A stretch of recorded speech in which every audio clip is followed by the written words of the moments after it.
I actually weed in one of the back of the speakers. Did you? Yeah. Yeah. But it's mine. I've got to get that fixed. Mm-hmm. And then, you know. Yeah.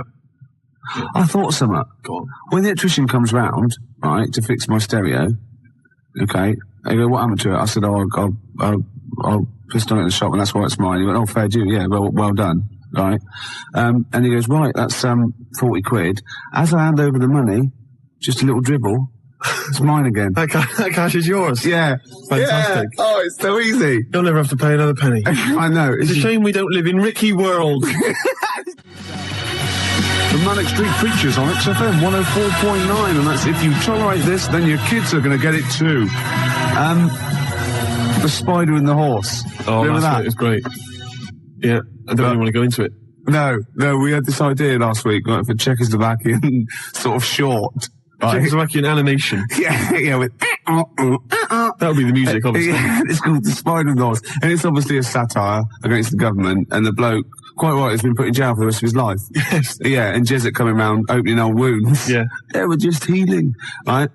And the horse, we established, is a wicker horse. It's a little wicker horse with a little sombrero. Probably the sort of thing you'd buy if you were away in Torre America. Molinos. And the spider is just a blacked up crab. That's it. It's a crab playing a spider. Yeah. It's a wonderful cartoon. It's called something like The Inhumanity of the Eyes of March. Yeah. The unbearable deafness of seeing. Yeah, something like that. Yeah. And it's made by Ivanovich Gororovich. No, we're going to make it. Oh, are we? Yeah, we might as well do it now. Actually, talking of ideas, Gervais, we've had quite a few people just phoning in ideas for game shows and TV things, and we never asked for any ideas. No, people have just but we like it. We'll have them. They're ours now. Yeah. 0171 580 1234. You can fax us. Just to get this straight, any money made out of this is just mine. That's right. Yeah, go on. This is from Nigel in Tottenham. He's come up with a great idea. Yeah. You get loads of a panel of blindfolded contestants. I'm thinking, who would you have there, Gervais? What, contestants? Yeah, blindfolded. You know, your sort of celebrity panel. Are they got to be celebrities, have they? I think so. Ted Malt's son. Ted Malt's son, obviously. Jilly Cooper. Cooper, yeah. Maybe Joe Bugner. Oh, I thought it was going to be Henry Cooper. But... Well, it could be, but I mean, that's not fair, isn't it? Because, I mean, he did beat him. He beat him by, like, 3/4 of a point, yeah, so he was heavyweight champion. Wouldn't it be great if it was the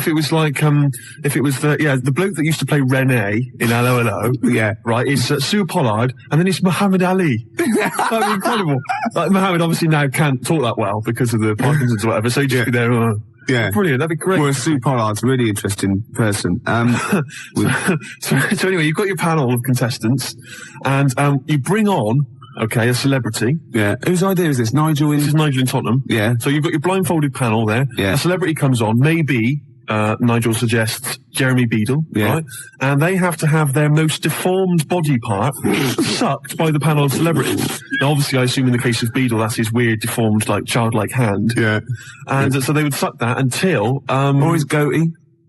Or his goatee. And then they have to sort of suck his breasts. They have to suck Jeremy until they identified him. Oh. You know, and then... Oh, that would be great. Oh, because it'd be like a little doll's hand down the back of your throat. Yeah. And I imagine he doesn't... Oh, no, he's probably perfectly manicured that side. The other one's a mess, though. Yeah. He can't do that one. So, that's any other deformed celebrities? I'm trying to think if there are any others. I got a feeling it might be Beadle every week. Is it, Muhammad Ali? Don't diss Muhammad Ali, man. Well, no, I won't have that. I won't have that. Anyway. Ali's my man. Anyway, other deformed, I don't know. Stephen Hawking? He's not deformed. Not compared to you, no. Michael Jackson? No, this is libelous. Is it? It's got to be. Who's deformed? Who's deformed? Which celebrities are deformed? A list of deformed celebrities. 0171 580 2000. What else have we done? We've done funny phone calls, haven't we? We've done some funny phone calls. Did that one like Penky when we phoned up Safeway and said, have you got some cheese? And they said yes. And we showed them, didn't we? That showed them. Yeah. Oh, we've done some crazy crank calls. Yeah. Do you want some beer? Do you want some beer? Brilliant game. 5 o'clock foreigner. 5 o'clock foreigner. Yeah. What else have we done? There's been just too much, hasn't there? The alarm frog. The alarm frog. That never got off the ground yet. Got going. There's some great ideas. Tip the balance. That's the last one I've got. Tip the balance? You haven't explained it. It's my last. I think it's a little bit in bad taste. Really? Yeah. Oh, well, I don't want that on this show. No. I mean, I think it's a little bit much. Really? Is it too much? Is it the most outrageous thing you've ever... Well, okay. Well, no, look, this is an idea, right? It's a board game. It's a board game. I'll send it off to Waddington's when, it's 4 simple weights, sort of just like, fulcrum weights, like scales. Like a little seesaw? Yeah, a little seesaw. And there's one end is like a bowl, right? The other end is like a kilogram weight. Right. And there's 4 of those. So 4 of you sit round, and you've got to quite simply tip the balance, right? So you've got to fill the bowl. Fill the bowl, yeah. What, with rice or... No. Household object? No, bodily secretions. Right. So it's the first, Maybe you shouldn't tell us about this. Well, no, because there's simple rules. Anything that comes out your body is all right, okay, in every form. Right. Well, anything that comes out of your body, yeah. You put that into the bowl and yeah. tip the balance. So, I was just thinking, if I said it quieter, it wasn't so bad. I was going to go, why is piss? Do you know what I mean? Yeah. Doesn't work right. Snot, sick. Yeah. Well, I was going to say cum, because then I could be spelling it C-O-M-E. Therefore, getting by some of the radio authorities rather sneakily. And spunk, as you said, is like courage, isn't it? Exactly. Like in the Waltons, they go, oh, look, I love your new girlfriend, John Boy, she's full of spunk. Yeah, sorry about that. Well, I've been carried away, Dad. Good night, John Boy. Yeah. John Boy. Good night. Don't. Right, here's the cure. We'll come back to this. 20 to 6, Ricky Gervais Show. And Steve. What have we offered today? Well, we've offered Tip the Balance, the new board game from Waddington's, which involves secreting various bodily fluids into a bowl in order to tip the balance. Yeah, and the way you do, you go, tip the balance. I just imagine the front cover with sort of Granny. She's stooped. Yeah, she's just like... She's got trousers down. Yeah. She's just... And she's missed it. She's missed it completely. They're all laughing. And the family are there behind her. They're clapping and cheering. The mother just laughing, doing a dustman's blow. Yeah. Right. And the 14-year-old boy, he's got... Right, okay. Well, he's enjoyed it the most, let's be honest.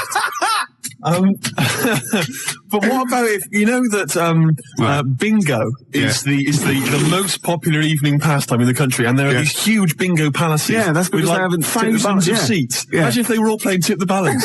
Very great. The smell. Oh, it'd be incredible. God, that'd be fantastic. That'd be great. You could have winner stays on. Yeah, because you'd have a disadvantage then, wouldn't you? Well, I've just. I imagine in Japan they've already got a TV show like that. I'd imagine. A kilogram's a lot though to get rid of. Yeah, you've got to have a lot of sputum. I know everything. Yeah, but I think it's a great idea. Could you give birth into the bowl? Well, no. Well, you could, but anything you put in there, you lose. So you have to be willing to. Yeah. Like you can't. You could bleed into it and amputate into it, but you can't have it back. Like you couldn't put a false limb in, right? Because you win it there, because so that's sort of cheating. Yeah. But there is a thing called the fish card, where if you're all out of it, right, you're all strained out, and you've vomited and snotted, and everyone's got 0.8 kilograms in theirs. You can go fish card, right, and you can take someone else's bowl and pour it into yours, but you got to pour it via your mouth. Right. So you take a big glug of that, and you do it, and you win. You thought this through, haven't you? Yeah. You've played this, haven't you? No, I haven't played it. I haven't got the equipment. Right. Wow. Nearly end of nearly of the show with it, isn't it? I can't even be bothered to criticise you. It's not worth it, is it? Your use of language anymore. I know, yeah. So late in the day. I mean, you're not going to master it at the age of 45, however old you are. I mentioned, I guess we could call it Freak Show or something like that. Yeah. Where celebrities with deformities come on. That was Nigel's from Tottenham. Nigel in Tottenham came up with the idea. The most deformed. What would you put forward as your most deformed bit? Well, luckily, sucking my most deformed bit will be curiously enjoyable for me. Anyway, I asked for a few more celebrities who've got deformities, and various people have called in. Jez in East Barnet mentioned John Thor, who, of course... So with him? Well, John's left leg, I think, is shorter than his right. He always sort of hobbles a bit as he walks. You have to suck the whole of the left leg? Yeah. All right. So that's... Say that again, Lewis. Well, I was just saying, like the fat bird in the opera. Yes. I know it is now. What? Because I said no, nothing to do with it. I just saw him do it. I just forgot and I was pissed. Yeah, go on. Paul Daniels. Apparently one arm is shorter than the other. Can I just say the head? True enough. Yeah, Debbie McGee could come on and just bring Paul as her deformed under her arm. Object. Yeah. That's from Tony Namersham. We've also had Ian Jury. Yeah. Someone's mentioned that. Says that Ian Jury... His left side. Yeah. Really? Did he have a stroke or something? Polio, wasn't it? Yeah, yeah. So his left side. And Anthea Turner, apparently she lost the middle 3 of her toes or something in a sort of horrible accident. I don't know if that's true. Anyway, yeah, Anthea Turner would be great. Just get her on anyway. She lost... Oh, what? Well, I don't think it can be true, to be honest. It says that she's only got 2 toes on one of her feet because she lost the other 3 in a fly-mail accident. Oh my God! But I don't know if that's true. So it's when you used to go to school and say had a fight with the lawnmower. Yeah, she did. Yeah, yeah. No, I meant your hair, love. No, look at me toes. Oh, oh. Yeah, exactly. So so celebrities. What would you suck? Would you suck the gap, or would you suck the toes that flew off in the garden? I really haven't thought about it. Why not? I haven't really given it much thought to it, to be honest. I just got time for one more song, then the news. Oh, I'm not going to do this for any one computer. If we've got any news. Remember last week? There's no news. Yeah. Oh, sorry, there's no news. Yeah. No news. Must be news, some news, wasn't there? Yeah. Give us last week's. Anything will do. You usually do. Right, it's Lloyd Cole, and Are You Ready to Be Heartbroken? I got Sandy Shaw's version of this. Cheers. It's not interesting, is it? No, not in the slightest. 104.9. That's it then. Sorry, put your headphones on. Sorry, it's got a toilet roll holding down the microphone because it's broken and flinging. I've been working on one computer. The whole show's been a debacle. Yeah. You know why? Because we're no good and we don't plan anything, and that's got to be stopped. Exactly. You know what I mean? Someone should stamp that out. I'm getting sick of it. Yeah. Do you think I like just turning up often inebriated with nothing to say, abusing people, breaking? Do you think I like that? No. I know. Well, I want to play Bob Dylan. But at the same time, Rick, in our defence, we don't care. Not only that, we're getting paid for it. We're not monkeys, all right? We're not performing monkeys. No. If people need us to entertain them, then they ought to take a closer look at themselves, I think. Yeah. All right, we've got better things to do with ourselves than have a natter on the radio trying to entertain people. You've got lots of better things to do with yourself, and you often do what I'm trying to present, which is what puts me off more than anything. And I never tip the balance. You know what I mean? You need a lot more. What? No, I was just thinking. I thought I had something to say, but I haven't. Who's Snowden's guests? Matt from Gene. Oh, Matt from Gene, excellent. I like Gene. And who else? And is what's his name? From 3 Colours Red. Pete from 3 Colours Red. Brilliant, excellent. Okay, we better get out of here. Yeah, good. Bob Dylan, It's All Over Now. Baby Blue. God. All right, Em. All right, see you soon. Cheers. It's all. The track is Celebrity Skin. Ricky Gervais. Oh, yeah. It's a joy. It's fantastic to be back. See if we can boost those ratings for another hour. Yeah. Now listen, you brought a ginger wig with you this evening. As I say, I'm not entirely certain what part of anatomy it's for. Well, it's not from a cock. No, we're going to be playing a sort of like... oh, charming! John Peel can say the F word. That's entirely subjective. That's the name of a band, Ricky. Oh, right. So if I go out tonight and see a band called Suck a Dog's Cock, I can rave about that. Just because he's a grown-up, he can say the F word. He can't say it. Why can't he say it? You're here to play radio game shows. Okay, it's great. And that's what we're going to do. The game show. We played Who Wants to Be a Millionaire last time. We did. It was great. No one won the million. They won a BBC pen, though. We gave 3 I actually BBC meant on the pens game away. show on television. Oh, right. Keep up, Ann Hobbs. But we're going to play sort of a version of Blind Date. I've got my mate in. As you can see, he's not the best looking bloke in the world. My own name. Shut up a minute. Don't embarrass me. All right. Okay. I'll just describe him to you if you want to. He can't get a girlfriend for obvious reasons. He's 6'7". He's sort of got a puce sort of translucent skin about him. He's got bulgy eyes on the side. He's hideous. He's a freak. He's an ugly man. Don't place me outside the market. No, but we're going to see if we can get on national platform to get him a woman lucky enough to maybe. I've got my idea. Does he have a name? Steve. Steve, okay. Yeah. Steve, is it all right to ask you a couple of questions, just to get the girls kind of, Who's she? Juicer. Ann Hobbs. Alan Hobbs. Yeah. Ann Hobbs. Okay. Steve, how big... She's in all the magazines, all the blogs. Steve. All magazines. I've got stacks of magazines. I've never seen that. Steve! No, you wouldn't in yours, no. Have you, I don't know though, actually in this light, have you ever been on the back of any sort of Portuguese playing cards? That's it. On the back of a bus, I've been many times, but not Portuguese playing cards. Yeah. Steve, I need to ask you a few questions, as I say, because we need to sort of ginger the girls up, the listeners, What's that mean? Ginger them up. Ginger it means, them up? You got John Peel saying the F word and getting away with it because he's been in radio a few years. You got playing things going going, you bastard.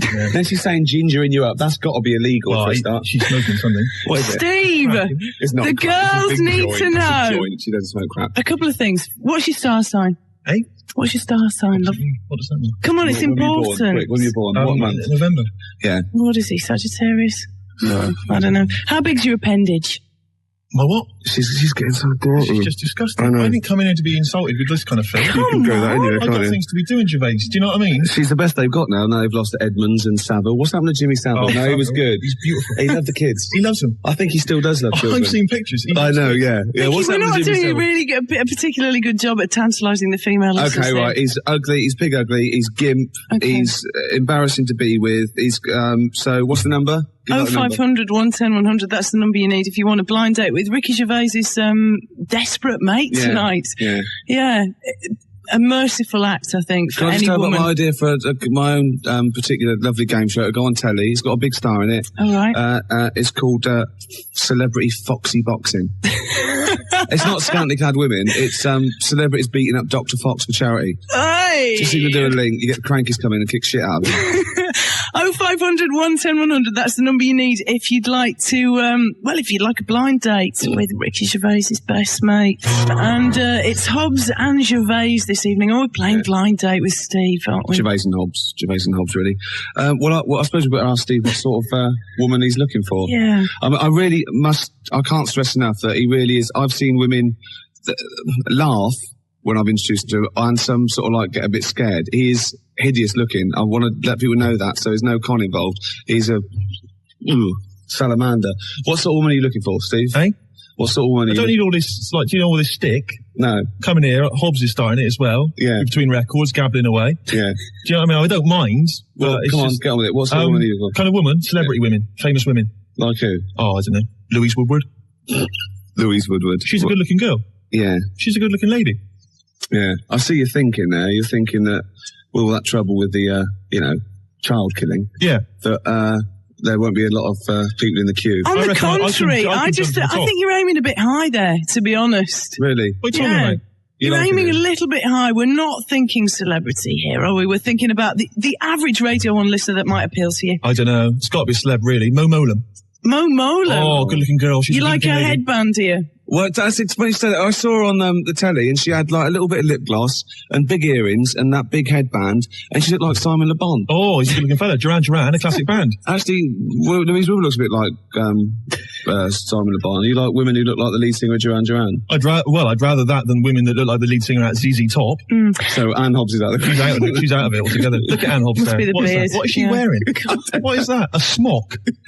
When was that fashion? You could look at Anne Hobbs. She takes fashion tips from the last of the summer wine. I know, and all the haze of What's smoke. wrong with that? I mean, that's a wonderful programme. Yeah. You can't... Yeah, but not Bill Owen. Yeah, she says she's no Louise Woodward, is she? Yeah, yeah. Oh, Louise. Oh, Louise Woodward's pudgy, but she's not. It's just baby fat. She's got a beautiful, baby beautiful fat. hairstyle, though, Baby hasn't fat. she? It's not baby fat. That's a Freudian slip. It's puppy fat. What did I say? You said baby fat.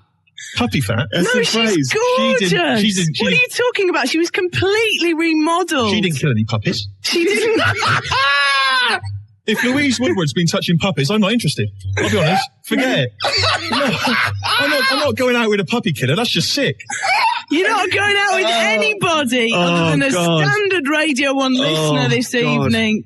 Because that's all we have to offer you. What can I say? All We right, cannot lay out okay. celebrities on a silver platter for you. That's Well, completely insane. He's looking for anyone who's stupid enough to one, call up, and B, fall for it, and C, go out with him, and D's out of the question. He's never got the it D is. Yeah. But listen, we've got a prize here. Skegness riverboat trip, chicken in a basket. No, I It's can't afford that. boss. It'll be... No, it's free to the What? winner and you. That's your date. Hey, it's not bad. I thought it was going to be wine and dine them, 25 quid. You can't pay 25 quid to someone to go out with you. What, 50? 50 would be better, yeah. 50 will be all right, yeah. Yeah. Right, okay, one more record and then we'll stick a caller on. 0500 100 if you feel that you can contend with these sick men, and they are sick. And if they've said anything to offend you, I retract it immediately.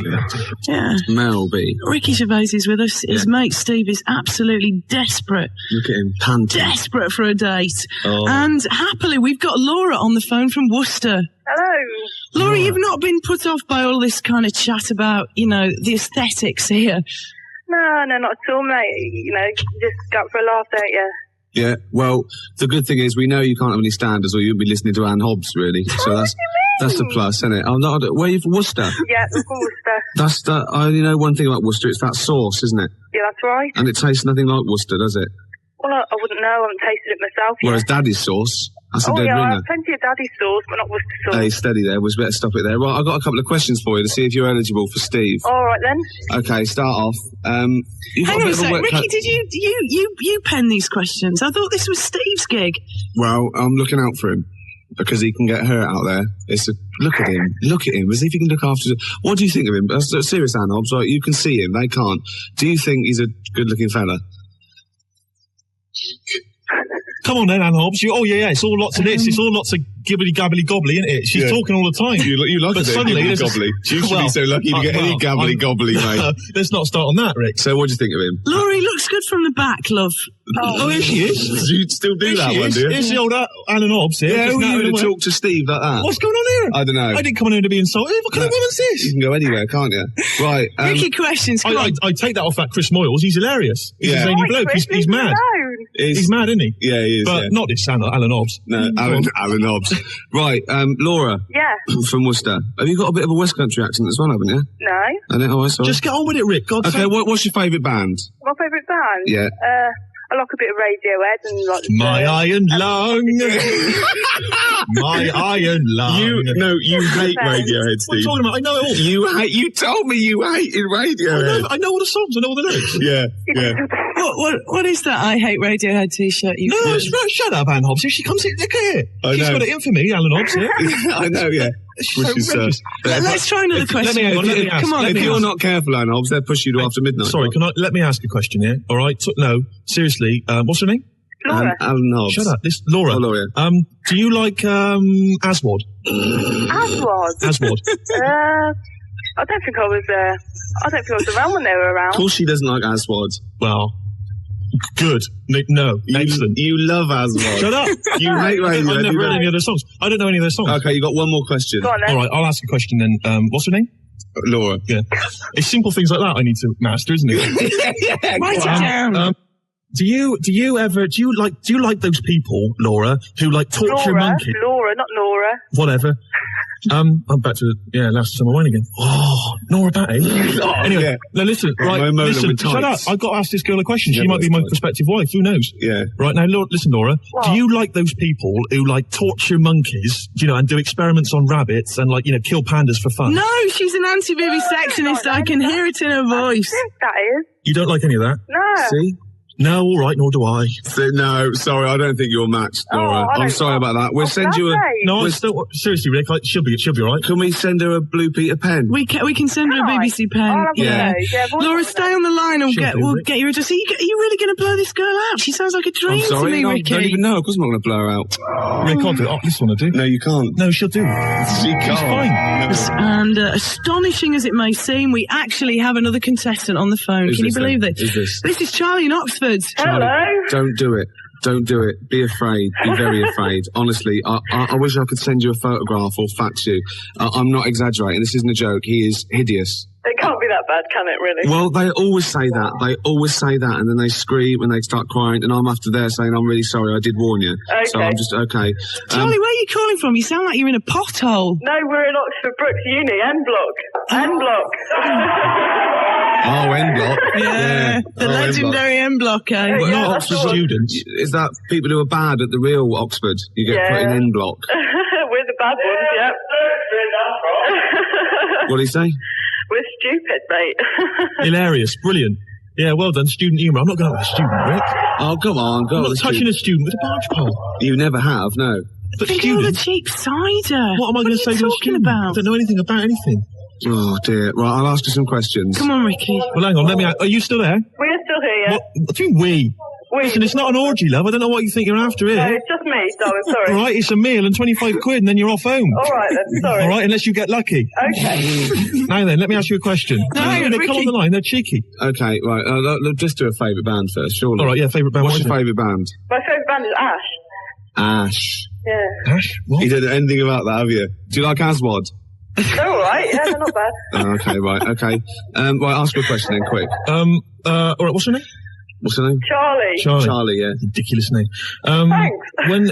When you go to a club, do you like dress up? Yes. Well, let me be a bit more specific. When you go out, do you like dressing up as Steve's mother? No. Right, you see, you're not right for him. You're not really matched then, are you? Okay, this is it. Let's cut through the bullshit, right? Do you think looks are, say, as important as personality? Well, no, we don't think so, no. Right, well, it doesn't matter Definitely because his not. personality is rubbish as well. You've spoken to him, he's got no personality, he's basically a in that crap case- person, all nasty, idiot, and he's ugly. So, I'm sorry, I'm going to save you from a fate worse than death, Charlie. I'm going to have to say It's no. just like the blocks in my bloke, really. I mean, Really? The blocks in your bloke? Hey, there'll be none of that. You're trying to get clever now. He's tried that once, blocks in his bloke, but can we send her a blankety blank checkbook and pen? Oh, we can. I think you deserve a BBC pen, Charlie. Would you like one? we'd love one. Okay. To be honest with you, Alan Hobbs, she'll do. Seriously, because it's getting late. Yeah. And you may as well. Hey, she may as well. I mean, what do you think, Rick? No. What? No, she seems really nice, and it's no. We got to find someone with absolutely no. Hold on, though. I just thought of something. You'll have anything, won't you? Well, Anne Hobbs. no, I got standards. Fair play. 0500 110 100. That's the number you need tonight if you want a blind date with Ricky Gervais's best mate, Steve. You like that one, don't What's you? my name? Well, my name? I'll be honest. You probably saw him. Well, I tell you what, yeah. I mean, that's a very, very strong point in his favour, I think. He can groove. He can dance. Yeah. You should see that wrist action. Yeah, I know. Well, I've had a lot of practice. But listen, it's not just the grooving, Rick. Come on, Rick. It's so easy, isn't it? It was a beautiful interpretation of the Snoop ears. Yeah. What about? swinging at the there must be wrist. some other selling points, Rick. Come on, because you are selling me down the river a bit here. Right, okay. Some good points. You're young. Yeah. You're not in prison. Go on. Well, I've only known you a year. Come on, there must be something. You're not in prison. Well, I'm quite a catch. Date with Steve tonight, but 25, 40 quid. Put up to 40 quid. yeah, I'm not made of money, 40 Rick. Then go on. 30 quid. 9 minutes we have to do this before the news. So 9 minutes is more than enough for Steve, isn't it? I'll tell you what.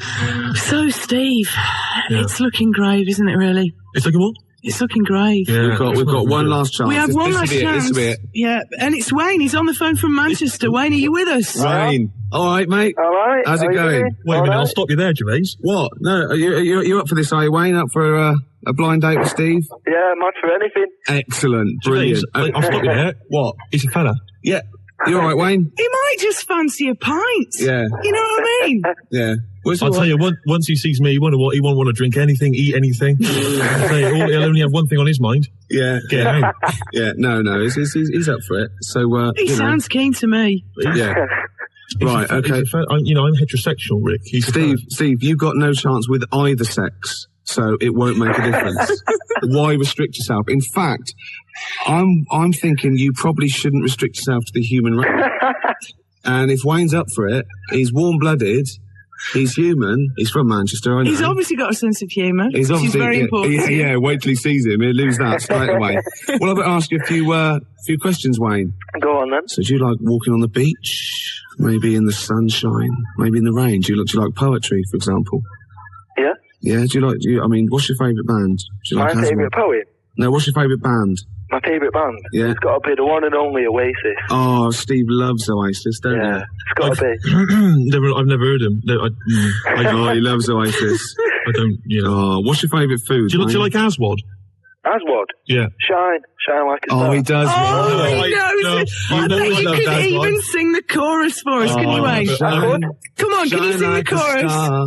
Come on and shine. Oh, Shine like a star. yeah. Shine so bright. Oh, this is a Like the match star made in that No, you I've never are. liked Aswad. I've always thought they were a bit weak, sort of kind of cold reggae. I've never liked it. Oh, Alright. fantastic. Oh. So, you're quite open-minded, are you, Wayne? At the moment I am, yeah? Yeah, you'll try anything, won't you? Yeah? Yeah, Once. excellent. Did you like to experiment? Sort of like push the boundaries back? Yeah? Fantastic. Right, Looks like okay. we've got a winner. No, Right. No. Okay, well, it's Forget on. the BBC pen. We've run out anyway. You'll have to come down to London, though.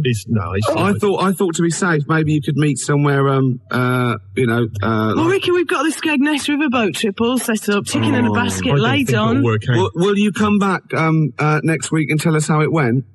Yeah. Fantastic, Wayne. Brilliant. That is I don't think fantastic. it'll work out. No, I don't Total result, Ricky. After you, No. Steve.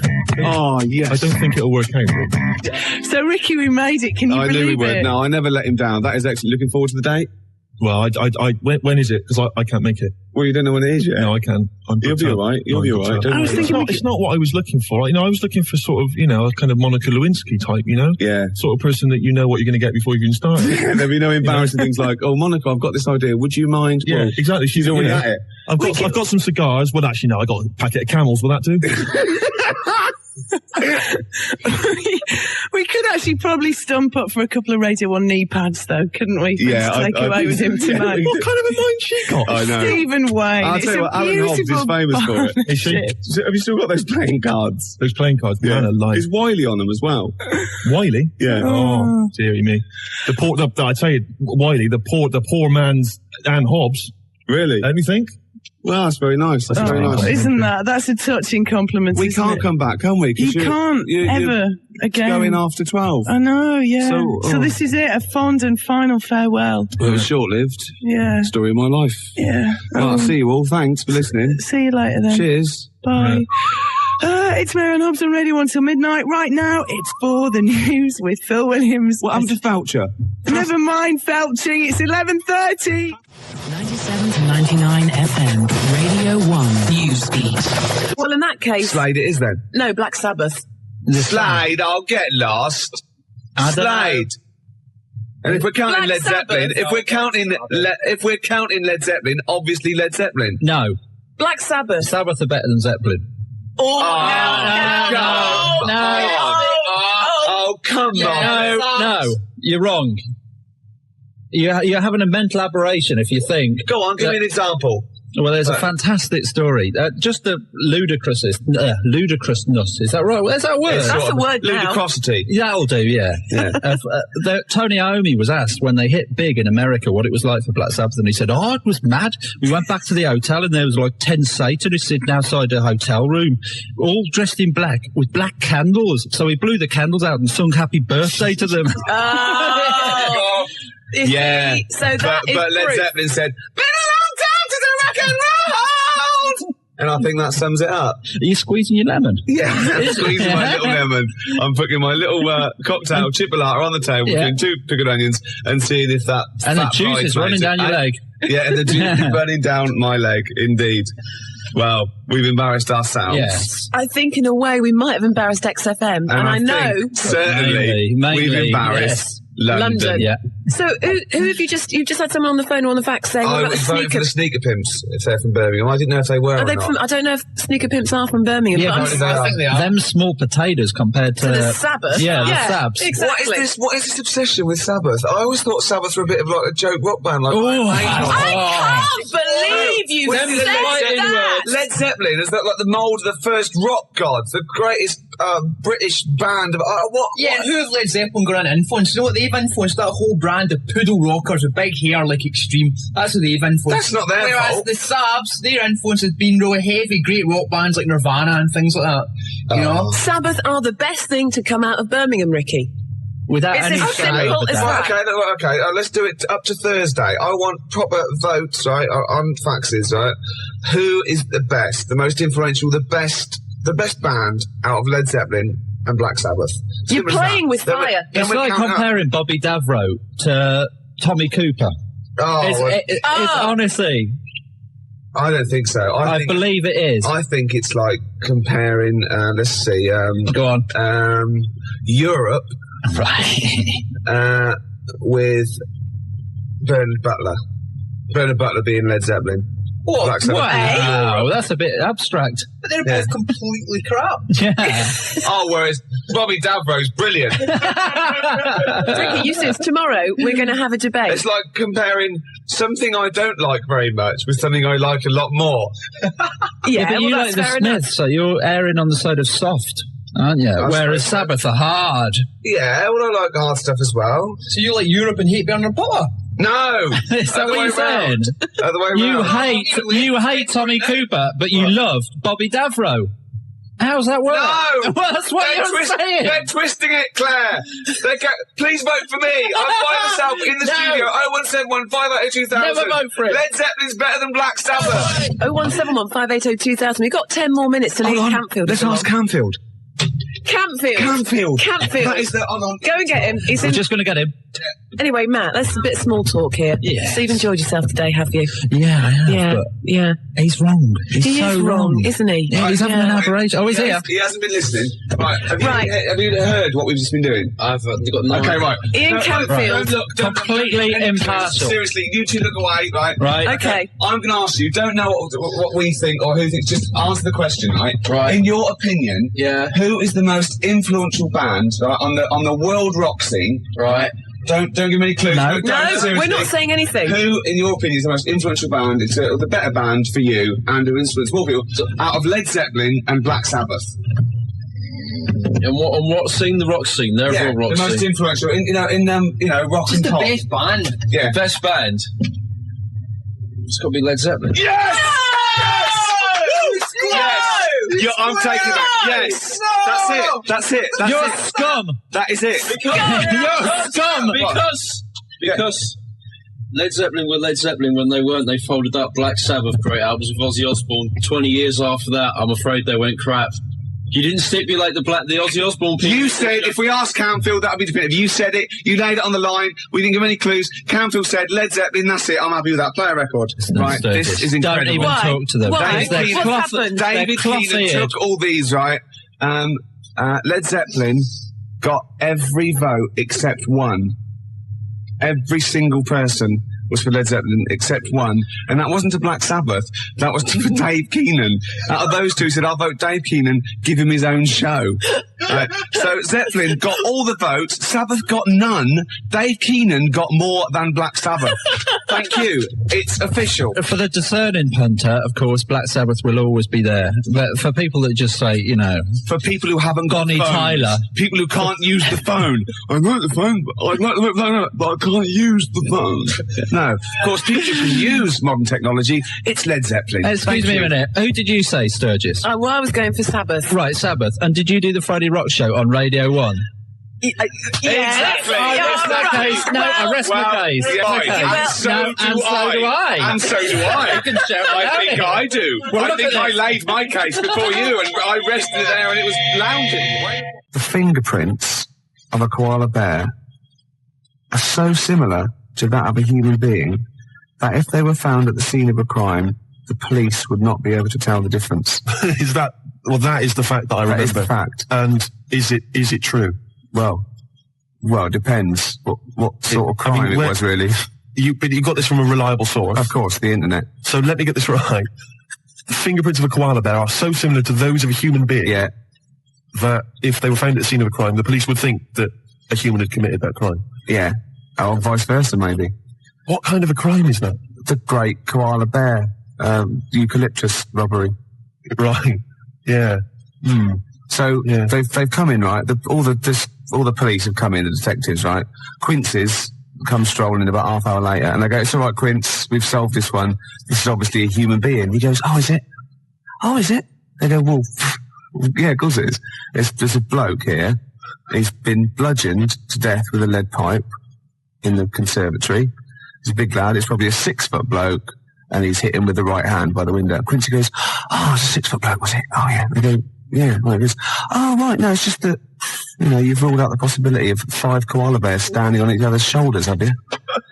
In a long coat. Yeah, with the trilby on. Obviously. The bottom one's the fat one going, "Oh, where are you going?" And the top one's going right, left, and they've snuck past the security guy.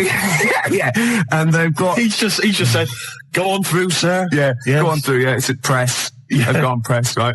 And they've gone in there, right? And they've got this bloke, they've got his confidence, they've got a false moustache, obviously. Of course they have. Like you're growing, right? And they go, "All right, mate." And they go, "Oh, what's that over there?" The top one's got, and the bottom one's holding it all up. Then they just scatter. Dump the coat. They just leave a coat, like an empty coat with a hat on it. Right? And the thing is, I think Quincy knows because he's already rounded them up and he's got a confession out of them. Right. And so he's just being really smug. And they're going, oh, yeah, it's a bloke. Yeah, it's a human being, yeah. Well, look, Quincy, the fingerprints. Yeah, let's have a look at these. And they go, oh, they're just like those. They go, yeah. Right, but the thing is, I think that there's a Mr. Big. Do you? Yeah, but he's up the tree getting stoned on eucalyptus going, he's counting his cash. He's just up there hanging loose, counting his cash. He's fingerprinted, he's got an alibi, and these pawns. They're not going to pin anything on Mr. Big. They couldn't. Because he's used those koala pawns in his dog. Yeah. He's a devilish fiend. Yeah, and they've done all the work. The little fat one, he's got bad shoulders now. Yeah. He's got 4 on him. And the tall one's got the little head with the trilby. He was at the top because he can wield like a lead pipe, or the hat fitted him. The hat. You've got that letter? Ah, yes. No, I have. No, I'm gonna wait till later about this. There's a great letter. I'll wait till later. Well, I'll play a song then. Oh, please do. But, be careful. I mean, if you're a police officer, if you're listening, if you're currently investigating a crime, you've got fingerprints, you think you've sewn it up, think again. Just think. Have you looked at the koala angle? Expect the unexpected. Sorry, I just can't understand it. I don't think it's my kind of humour. The competition is this, Steve. I think you're a bit wacky. Don't really understand. You're frightened, aren't you? You're frightened. And these people, not your phone up, but come into the studio. I know. You were scared last week, weren't you? Mm. He came in the week as well. I kind of like Barrymore, that sort of thing. I think he's really funny. Yeah. Do you mean Barrymore? No. Sort of Cilla Black. Steve, you're funny. But nowhere near as funny as me. Just with the calls and the competitions, I think it just sort of goes over my head. Look, the competition is this. Oh, sorry to Mark Adams as well. Nick cut you off and he's a regular listener. The competition is this. Someone phones up for no reason at all. Yeah. Don't give the reason away. Send me a CD is the winner. It's the way you don't even use grammar. There's no need. Just use words. Yeah. Do you take the words that you say out of these bags? And is that how you form your sentences and your competition? I don't think of it as forming sentences. I think of it as when my head gets hot, I have to cool it down. And speech is the best thing. It's sort of like, do you know what I mean? I walk on the street and I have to talk, and it sort of cools it down. I've got some people who've called. John has called from North Harrow, Louise from Clapton, Claire from Hendon, Paul from Maida Vale. Yeah. I don't know why they called. No reason. I don't know who they are. No reason. Going back to the competition that you set, I like that one. We've had a fella, Karl, from Catford. Yeah. Now, he phoned up to try and offer us a suggestion as to how we can receive money for free by begging for it without breaking the law. Oh, he's the winner then. And is he? Yeah. Well, right. So, the fella on the phones, the fella's manning the phones even managed to get a CD out of him, persuaded him to send us a CD. He would be the winner anyway, even if he hadn't sent the CD. Yeah. I'm just trying to pick a song here. I haven't worked out my next song. Gervais, I did that for a while. Gervais, what? I don't want to work here anymore. Is that all right? Do you mind if I... No, there'd be plenty of people wanting to fill your shoes. And think of all the old newspapers I'll get out of it. Wait a minute. Was on the tube earlier, Gervais. Now, I know that you walk into work, but I do have to take the tube. And there's a kid on there, sat opposite me, 10, 11 maybe, all right? And he looks quite normal. 12 at the most. Ordinary looking kid, just got the sort of, street clothes on or whatever. But, looks perfectly normal. He's not the kind of kid that's going to get bullied at school, just normal looking kid. Except, Gervais, he was wearing a deerstalker hat. Now, what's happening there? Oh, I love that. Do you know what I mean? When he goes to school on Monday morning, if he's wearing the hat, they're just going to kick the hell out of him. Well, all right, we'll pass that on to Howard. We'll keep that. And as I said, anyone wants to get hold of Howard, do it via us. He doesn't really give out his address, obviously. Might attract mad people. Now, I read in the paper years ago, there was this guy, right, and he was from Sheffield, and he was at the birth of Christ. He'd lived before as a cow. Okay? Right. Yeah. But that's not all. Another bloke who also lived in Sheffield saw this and said, I don't believe it, so was I. Right? So what's the chance of that? They go, yeah, I was a cow as well. And they started this cult called Cattle for Christ. Just 2 of them. But I just imagine people going to say, I was a donkey. God, did you see it? No, there was like a beam in the way. I couldn't see. Nor could I. No, I was being milked. Couldn't see a thing. Where were you? I was a chicken. So you saw everything. No, I was out, wasn't I? I was so close. Poultry for the prodigal son. Would be beautiful. Yeah, no, well, I'm sure there are all kinds of societies like this, and perhaps if you're a member of one, then we'd like to find out all about you. 2 idiots talking nonsense on the radio. It's a cult. Yeah, of course it is. Well, I am. Challenge has been set. Yeah. Matt didn't know this, but I'm a bit of a Subbuteo buff myself. He comes in here all hard with his sheepskin on, right, with his little team under his hand and his rolled up, and I go, I'll play Subbuteo. I said, I do, yeah. So, the gauntlet was laid down. It was, yeah. We've got Chile against England, but I unfortunately I haven't got Chile, so I brought in Morocco instead. Not Morocco, what they call Colombia. Colombia, yeah. So if any of the defenders mess up, I can always shoot one of them. Yeah, of course. And that's going to be live. It's 10 minutes each way at 20 to 3 in the XFM Lounge. We are actually doing a proper football match, YouTube football match on XFM this afternoon. Kick off at 20 to 3, so it's 10 minutes each way. Yeah. And we'll be dipping in occasionally to see. The little boy Fraser's going to be the referee. Marvellous. He's the only one that can fit on the pitch and run round. Of course. without disturbing any of the players. Of course. It's a work of genius. And I've picked my team. Have you? Yeah. Already? Yeah, England I'm having. No, I've got this, look at him. Look at it. Look at his face. Gascoigne here. He's so pleased. Look at him there. He's only an inch high. But look at it. I've got Gascoigne there. Incy, Batty, Seaman there. I don't know if I've got that. It's all over Nigel Martin who's in goal. I'm going to put a list there. But not mine. Matt brought it in, you filthy. So, anyway, we're going to... Apparently for goalkeeper's choice, though, most women prefer flowers to semen. So, really? Yeah. Oh, there's some of the crowd. It's off. We're away. There goes. It's a beautiful thing. He's moved down the pitch. He's gone for the... But it's Chile now. Chile on the break. Oh, it's a foul. It's a filthy, dirty foul.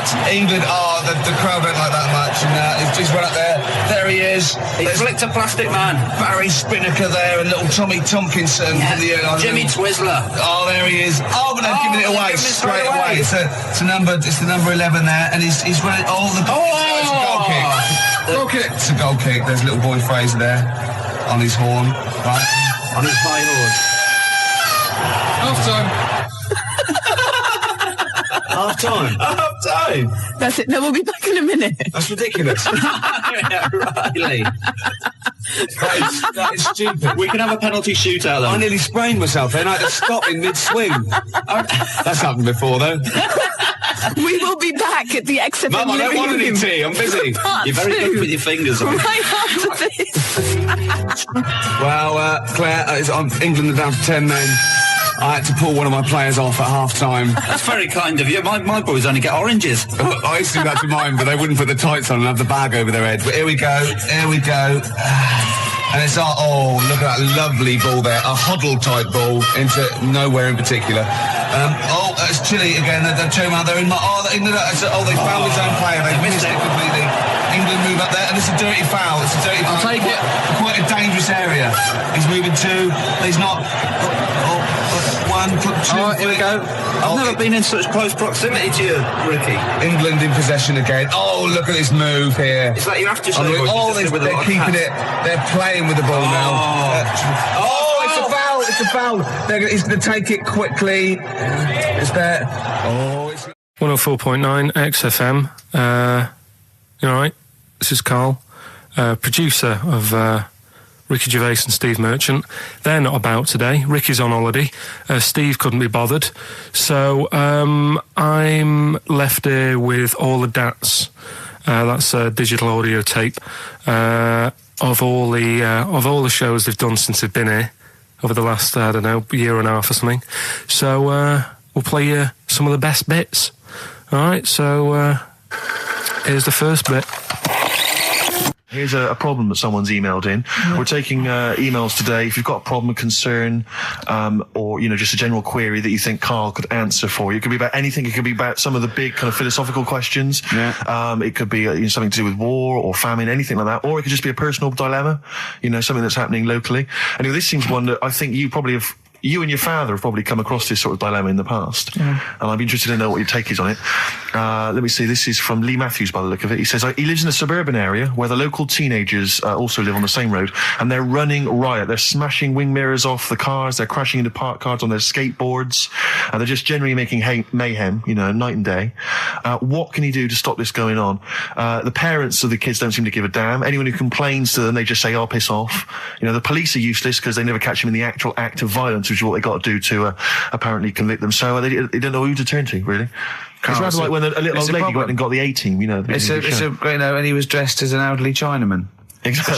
She knew who he was. Colonel Decker didn't have a clue. Yeah. You see, it's weird because now it has got out of hand. Sure. Do you know what I mean? Like years ago when I was growing up on the estate, you had problems, but not like you have now. Do you know what I mean? Summers were nice as well, weren't they? Well, right. And police are getting shorter and younger. But you yourself kind of admitted in the past that you were something of a tearaway. You didn't do anything like these kids here. The thing is, I was scared that if I got caught doing it, my dad would go mad. Yes. And I remember smashing a car window by accident and legging it in the lounge and sort of pretending to go asleep on the settee. Right? Genius. And I heard a knock at the door. He chloroformed himself just to be unconscious when his dad came home. And there was a knock on the door, and I thought, oh God, this is a fella he saw me. I was chucking a stone in the air, seeing how high I could throw it. Of course you were. Did it keep landing on your head? That would explain a lot. And it came down. Chucking a stone in the air, love it. To see how far I could throw it. Brilliant. So, I wasn't bothering anyone. Did you invent that game? Right, Did you get the stone for your birthday? Go and play with your stone. He gave one to Suzanne. Carl, go and play with your stone. No, the thing is, right, and it came down at a funny angle, and of course it did. It ate the back of this car, and the back window is the most expensive because it has that heating thing in it, in case you got a frosty window. Yeah. So I thought, oh God. So I legged it in, got on the settee, went to sleep, knocked at the door. Genius. It's a brilliant plan. It's a brilliant plan. I couldn't be guilty. I'm asleep. So I love the idea. So the thing is, our lounge used to sort of, you could see in from the door, right? So this family who saw me do it, saw me asleep on the settee, and my mum said, go and get the door. And I sort of went, oh, as if I'd been asleep. Yeah. I went to the door, like, rubbing my eyes, and the fella said, what did you run off for? I saw you. I was like, oh, no. And I didn't see my dad. I went out. It was when he was working sort of evenings. So I went out so I didn't have to see my dad. And then the next day I came home from school, and my dad said, 45 quid. Ooh. That's all he said. That's all he said. Looked at me. And then you fell asleep and he went, wake up. You know what I said? No, 45 quid. Now the thing Carl. is, he didn't have to do £45, Carl. Now I know you were saving up for a brick, but you can't have it. Yeah. Just equally, if you're doing a bigger crime, a bank job or a murder. Remember to take the stocking off your head, because if they wake you up and go, why have you got a stocking on your head? Just go, oh, I had a weird dream. Right. What are they again? Is the tip included? Yeah, go on that one. Right. In Turkey. Nice. It's not, actually. Mm-hmm. That's where I went, and there was them little fellas after Suzanne in the kitchen. What? What do you mean? We went to Turkey. You went to Turkey and there were some little fellas. Well, they had quite a few sort of midgets working in the kitchen. Why? Is it a theme? No, was it a theme holiday? I don't know. Might get them cheaper or something. Was it? So they were working cheaper. They were working in the kitchen, and one of them fancied Suzanne and kept sort of eyeing her up, and she was winding me up saying, "Oh, not eyeing up and down, just eyeing her up." Anyway, no. So what was she doing in the kitchen? No, it's like a pick what you want to eat type buffet, but you have people clearing the tables and that ready for you to come along. Are they low tables? And he was just keeping an eye on her. What did he say though? Was he Turkish, so I don't know what he was saying. But he was a little fella, yeah. Did he? What do you mean a little fella? What do you mean little fella? Sort of dwarf-like. What do you mean dwarf-like? He had magic powers, or he was 4 foot? No, what do you mean, Carl? A little bloke, just like a normal bloke, but small. If you stood him in the desert, you wouldn't know. But he'd be hot at first. Right, Carl. You should watch out for the monkeys. Yeah, underground. Those underground monkeys are dangerous. You can't just say there was a little midget fella who was eyeing up my girlfriend and then leave it. What do you mean? What was happening? This is a story to us. This is much more interesting to us than, and she was deaf, right, and she hit her head. That's much more I don't understand how how it manifested itself. Did he come over and say something? No, do you know when it's like girls know, don't they? When someone fancies them. What do you mean there was lots of them as well? Do they? That's worth knowing. Listen, right, come on. Right, so you went to this holiday, yeah? Yeah. And you went into the dining room or something? Yeah, downstairs. And you looked over. You thought, this is odd. There's no one serving. Yeah. And they go, Wait a minute. Hold on. You looked down, and there was a little waiter. There was loads of them running around busy. Why though? Why did they get summer? What do you mean? Because it was in summer. They had more of them. They come out in summer. What do you mean they had more? What do you mean? Because it's busy, isn't it? Well, no, but they hibernate in the winter. Why were they all midgets? I don't know. Maybe it doesn't heat stunt your growth or something. No. Well, they just happened to. Maybe it was a thing that they did for tourists or something. I don't know. I just got on with my meal. It was a holiday. Do you know what I mean? God. Right, so some midget serving. I'm not going to ask any questions. Right. Okay. Yeah. So they're all little fellas running around, and this one always was like, you know, oh, do you want a new serviette? You know what I mean? Going out of his way to sort of for turning on the charm. Yeah, he was going out of his way. The others weren't. Right. I think what was happening is he'd been working with Santa all the winter. Yeah. This is like a little summer break. This one was your waiter, and so he was being polite to you. Maybe. But what did Suzanne say then? Well, she was using it to wind me up. What was she saying? Oh, just like, you know, look he may be small, but he's built like a... Yeah, he's all man. So... Were you jealous of a midget then? You were jealous of him? It is a bit annoying, isn't it? Why? It wouldn't bother me as much now, because I've been with her for ages. Right. But at the time, that might have been one of our first holidays, and it's like... You don't want to be what's going on? I paid for this holiday. Yeah. And then you get off with a midget? Yeah. Oh. So anyway. But it doesn't matter, because you got chatted by a bearded lady. So. Yeah. Tell you what, no, that's got nothing to do with that. What were you going to say? I was going to say the hotel was half board, and maybe... Oh, right. I thought you were going to say it's just one of her shortcomings. So listen, right? Play a record. He said he's, oh God, it's like a child or a cat when it's confused. He went, Steve reckons in ancient Greece, right, it was better to shag a bloke than a woman. And I went, well, yeah. I mean, that's about the male being sort of a first-class citizen. Yeah. Much better, wasn't it? An aspiration to sleep with a beautiful man than a beautiful woman. Women were lower-class citizens, so therefore men were seen as higher class. So to have sexual relations with a man there was no shame in that. No. In fact, it was looked upon. And I said, well, ancient Rome. I said, Nero. He sit in his big jacuzzi and he used to get, pretty boy men to just go into the water and just nibble at his testicles while he was having a watch. He didn't do that. He did. Yeah. And he's not a gay fella. No, well, no. I mean, I don't know about Nero, but I mean, it wasn't a case of a big delineation between what was heterosexual and what was gay. It was just, whatever you... So what did this fella do then? This one who's having his... Well, he was pretty much top boy, Nero, for a while. He was in charge. And, and you did what you're told. If Caesar or... But why were people going round there? Why didn't they go, oh... No, they weren't dropping in. It wasn't like the door was opening. I was just going to see what Nero's doing. You'd have probably been like a delivery boy or a stable boy or something, and you'd have popped round there and you'd have gone, there, right, Nero, as the tablets of stone you wanted. And you go, Pilkington, why you are here?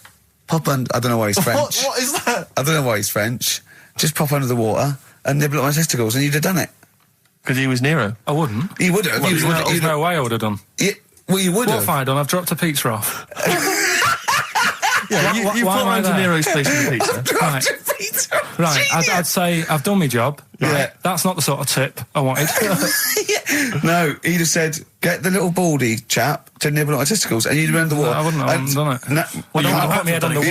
Right. I wouldn't have done it. Can I just say this, Steve? Not only would you be nibbling at his testicles, you'd have been going mad. You'd have been noshing him just for extra. You'd have been doing everything he wanted. You'd have been going, he'd have gone, I didn't ask you to do that. You'd have been going mental. They'd have been chewing, slurping, smacking, poking. You'd have chopped, you'd have gnawed his packet off. You'd think you were eating Walker's crisps. There'd be bubbles, there'd be flood. Oh, it would be horrible. Alright, this is Karl, the producer of Ricky Gervais and Stephen Merchant on XFM 104.9. We're playing out some of the best bits. Hope you're enjoying it. Here's another one. Last week when I did Do We Need 'Em, do you know when I called up one of the museums, didn't I? Science Museum. Yeah, are you talking to me? Yeah, I'm just saying, I wanted to tell you before when the song was on, but you're so busy listening to it. Yeah, was I so busy listening to a song I was playing? Yeah, but we're doing a radio show, aren't we? All right, what's your point? Well, I just wanted to say, she emailed in to say I got her name wrong, so I'm just apologising for that. What did you call her? I think I called her Jessica. What was her name? I don't know, I've got it on email somewhere. What? This is not an apology! No, I'm You've just got saying... it wrong again! You've not even said her real name. How is that an apology? Well, I remember, I read the email, so, yeah... But who are you apologising to? I think her name's Jackie, I think. Oh, you've got it wrong again, haven't you? Well, anyway, and she just said if you want to see dinosaurs and that, go to the museum. You were complaining about that as well, weren't you? You went to a museum and there was too many dinosaurs. He said you just need 4. No, well, Steve, have you been to the one in Knightsbridge? I think this so. one that I called up, right? It's nice. You go in, you get a good collection of stuff. You walk in, there's 3 or 4 dinosaurs. You've had enough, right? I went into New York, right? I went to the museum there, hundreds of them. You can't move for dinosaurs. Yeah. It's almost like they're responsible for them being extinct. There's loads of them. So all I'm saying is, if you want to see a dinosaur, go to the one near Knightsbridge. They've got a nice selection, some old vases and stuff. It's worth going. So... some people emailed in the songs with stories in it. One of them was Babushka, and he went, "What's that?" And I went, "That's Katie Bush." What is it? I said, "Oh, it's about a woman who dresses up as another woman and seduces her husband." He went, "They wouldn't work." Just dismissed it like that. Why do you think it would work? Because you'd know. I mean, say like, right, Suzanne, right, who I go out with, right? She can see me from, say, if I'm coming down the high street. Yeah. She knows it's me by the way I walk. Right. So, just the fact that this woman went and put a wig on, there is no... You haven't even heard the song! I know, but you're saying that she put a disguise on and he's like, oh, I fancy her, and he takes her out, and he doesn't know it's his missus. It's just... You're not buying it. I mean, I'm controlling this. Whereas the flea with your brain going to Glasgow, perfect sense. Yeah, Babushka, rubbish. Carl, can we have the tomato story after the next tune? Yeah. Bit of Coldplay? Yeah, love it. Yeah. I was watching, did you watch The Mammals in the week? No, David Attenborough? No. I was thinking, actually, right, all this MTV stuff, if there's one reason why I'd like to do it, is I was watching Attenborough, the Mammals programme. I reckon I could do something like that. Right. And just have like me, instead of Attenborough, like a young sort of fresh person, watching like certain animals and saying, do we need these? Do you know what I mean?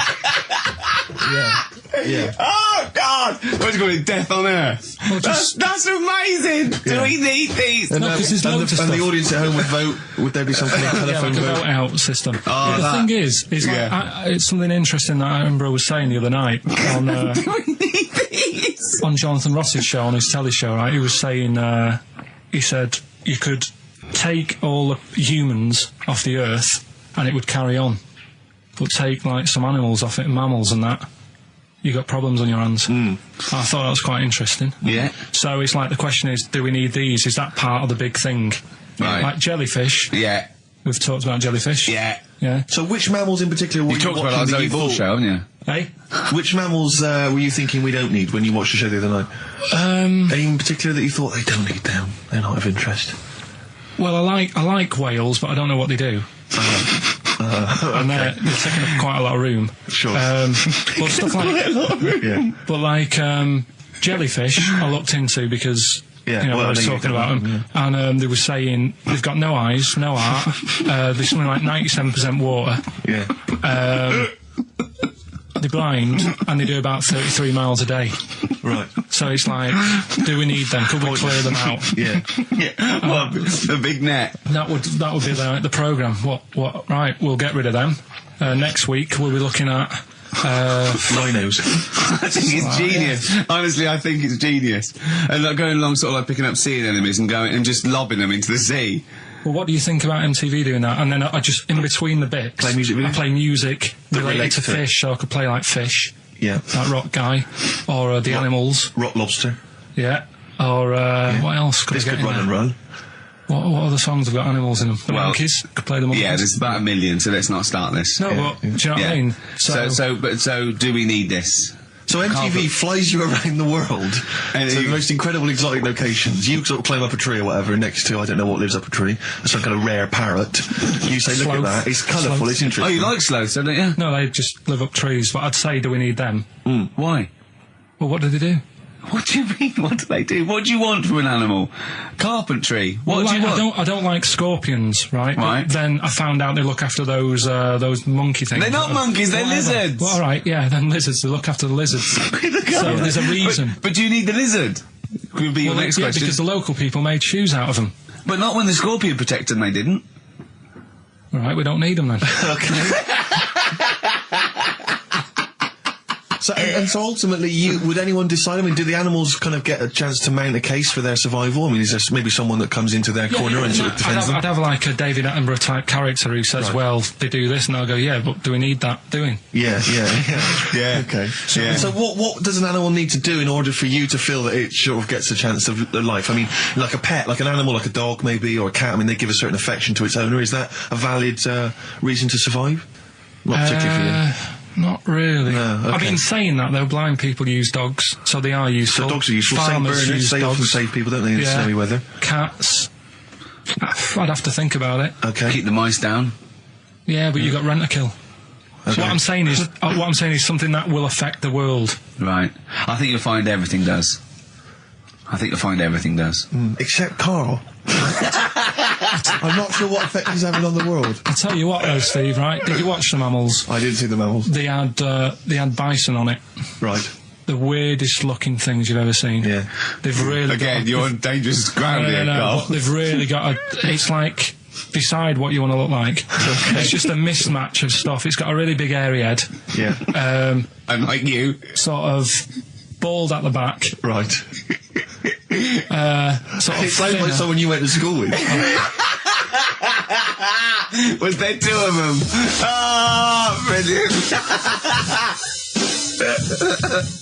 That's nearly it, Karl. Right, what's your last room 101? Oh, God. It was, holidays. Holidays? Well, you want to put holidays in room 101? People who are sort of annoying on holiday. Oh, yeah. Do you know when you go away? Oh, yeah. It's sort of touched on this before. Is this going to be the Scouse guy? Yeah. Go on. Oh, it's so long now. I mean, it was a holiday when we went to Tunisia. And the Scouser pissed you off, surprise, surprise. Yeah. Yeah. But the annoying thing was, when you go on it was a cheap holiday, and like the lesson here is, if you want a good holiday, you got to like spend some money. Yeah. And we didn't on this one. We spent about, I don't know, 400 quid for two of us for like a month or something ridiculous. And we got there, and you get to the hotel and you go, we have made a mistake. It's a ropey hotel. You can tell like the blinds and stuff as you walk in, they're all dirty and stuff. And you think, well, let's make the most of it. Let's not get down about it. It's a holiday. It's for a rest. And you try and make the most of it. And we had to meet. Like you have one of those things where you get to your destination and the rep says, right, go and unpack your bags and that. Go and sort yourself out in the room. And tomorrow morning we'll meet up at 10 o'clock and I'll go through, the best sort of place to go for camel rides and, the best deals I can get you. That sort of thing. Can anyone here walk like an Egyptian? So she says, right, tomorrow morning meet 10 o'clock in the discotheque. So we get up and we have breakfast, and it wasn't a good breakfast. The kitchen was like bit horrible. The food wasn't good, and it was run by sort of midgets. What do you mean it was run? There's anything wrong with that. There was little fellas running around, and the annoying thing was one of them sort of started to fancy my girlfriend. How did he manifest his affection? No, you're not saying there's anything wrong with midgets, though, are you? Just saying it was strange. There was but even midgets shouldn't be cutting on Karl Pilkington's territory. I know. But it's also that thing of, they've got little fingers, and it's sort of ruined. I'm so sorry. No, I'm not. It is a bit of a phobia of mine. Okay. Do you know what I mean? They are nice people and that. Sure. Oh, God. But the annoying thing is... So what was he doing then? How did he... I don't understand how he was chatting up your girlfriend. Was he crawling under the table so you couldn't see? He just kept... Whispering to her from underneath there. Stop it. Just Wait, I don't want to get a complaint on our last show. There's not many midgets. What's going to happen? Can we just finish this and start up again in a couple of months? Oh, yeah. So if you want to know more about the midget theme restaurants, then we'll talk you in 3 months. Yeah. It's just. No, that's fair enough. Actually, Oh you're yeah, absolutely no, right, sorry Carl. about That's this. your producer's head Listen, on. we'll see you in about a really. It's been a pleasure, truly, and thank you for everyone that wrote I've got you letters. Have you really? I've got you both a present. Right? Oh. I got Ricky. Do you know, like we've done fables and Yeah. stuff? Right. Yeah. This is like Mr. Ben. Oh. This is brilliant. Yeah. Right, and it's like little fables that Mr. Ben goes on. Oh, fantastic. So I want you to learn something from that for when you come back. Okay, brilliant. That's lovely, I'll tell you Carl. one of the stories I read this morning. It's brilliant. In fact, when you've done with it, give it me. Yeah. Because I haven't finished reading that. Okay. Thank you, Carl. And for Steve, a little chat-up lines. A little book of chat-up lines. That's fantastic. That's great, Carl. Thank. Well, we'll see you in 3 months. But carry on emailing Carl. Cherish Karl Pilkington. He sits in a little room by himself, so keep him in touch. And we'll see you in August. We're going to leave you with something that we all love. This is There Is a Light That Never Goes Out by the Smiths. Very apt, I think. Goodbye. See you later. You've been voting in all week, sending your emails. So here's the clips that you wanted. Right. Badly drawn boy, born again. Right, just get this Educating Ricky out of the way. So, Turkey, yeah. So what is this again? This is Educating Ricky, is the tip included. Right. Apparently a fellow was on holiday in Turkey. He's just having a normal holiday. Weather's good. You know, he's having a good time. Waiters are all normal height. Yeah. He's having his meal. He hears a load of screaming going on in the kitchen. No. Has his girlfriend wandered in there? And they do, with a step ladder. Yeah. They circumcise people in the kitchen, and apparently... What are you talking about? Whoa. Slow down.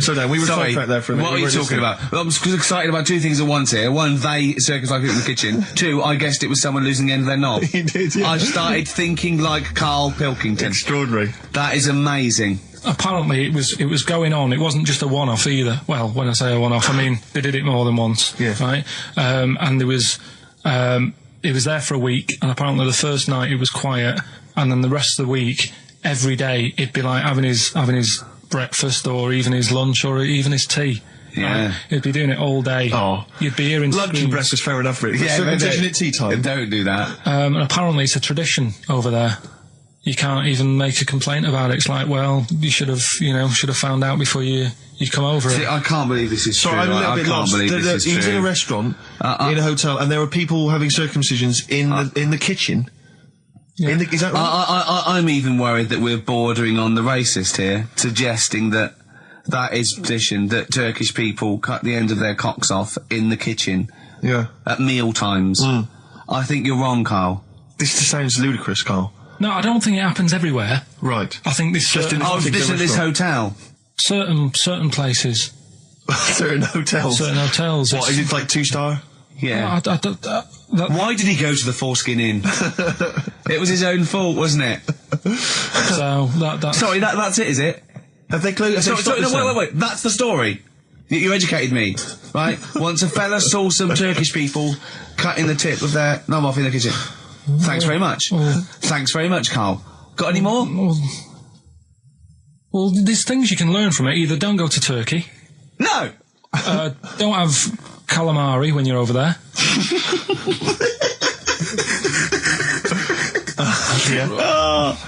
Carl, you've done it again. Well... So we get onto conversations. Talking about, he's asking me stuff about evolution. Tell me that. Why did the giraffe? What's that rubbish about the giraffe getting a long neck? I said, well, it didn't try and get a long neck. It was selected because, Anyway, I went into evolution for him, and he said, but why would evolution do that? I went, well, you think that evolution didn't do anything? There's not this consciousness. There's not this will that a giraffe has to stretch its neck to reach the leaves. One had a long enough neck to survive and pass it. He was going, yeah, but why did evolution? This isn't. But by the way, this isn't the most stupid thing. This is warming up. This is about 8:45. Sure. Right? He said, why didn't evolution make a giraffe good at carpentry so it could build a ladder? Right. Yeah. Okay. All right. Okay. So he's thinking around it. He's trying to pick holes in evolution. Yeah. We get on to, I said, well, things are, I said, we can see the speed of evolution in lower life forms like bacteria, viruses, they evolved. That's why soon we won't have an antibiotic that can kill some certain bacterial strains. And he said, and this is about 11:30, then I said, I'm going to bed, right?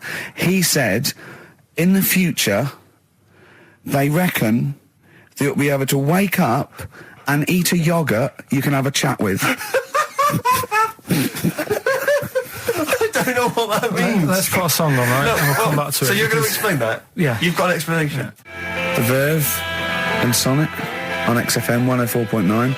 I'm Ricky Gervais, with me Steve Merchant and Karl Pilkington. So let's just get this right. What did Karl say? He's just specifically giving those words again. He said, they reckon, and I said, I'm going to bed. He went, no, really? I said, no, I'm going to bed, Karl. There's no point now, because, I mean, it's just like you're talking gobbledygook. You know what I mean? I might as well talk to a pot plant. Yeah. He said, in the future, they reckon, I don't know who they are. Sure. I don't know, people who post things on the internet that he reads, I think. The Telegraph.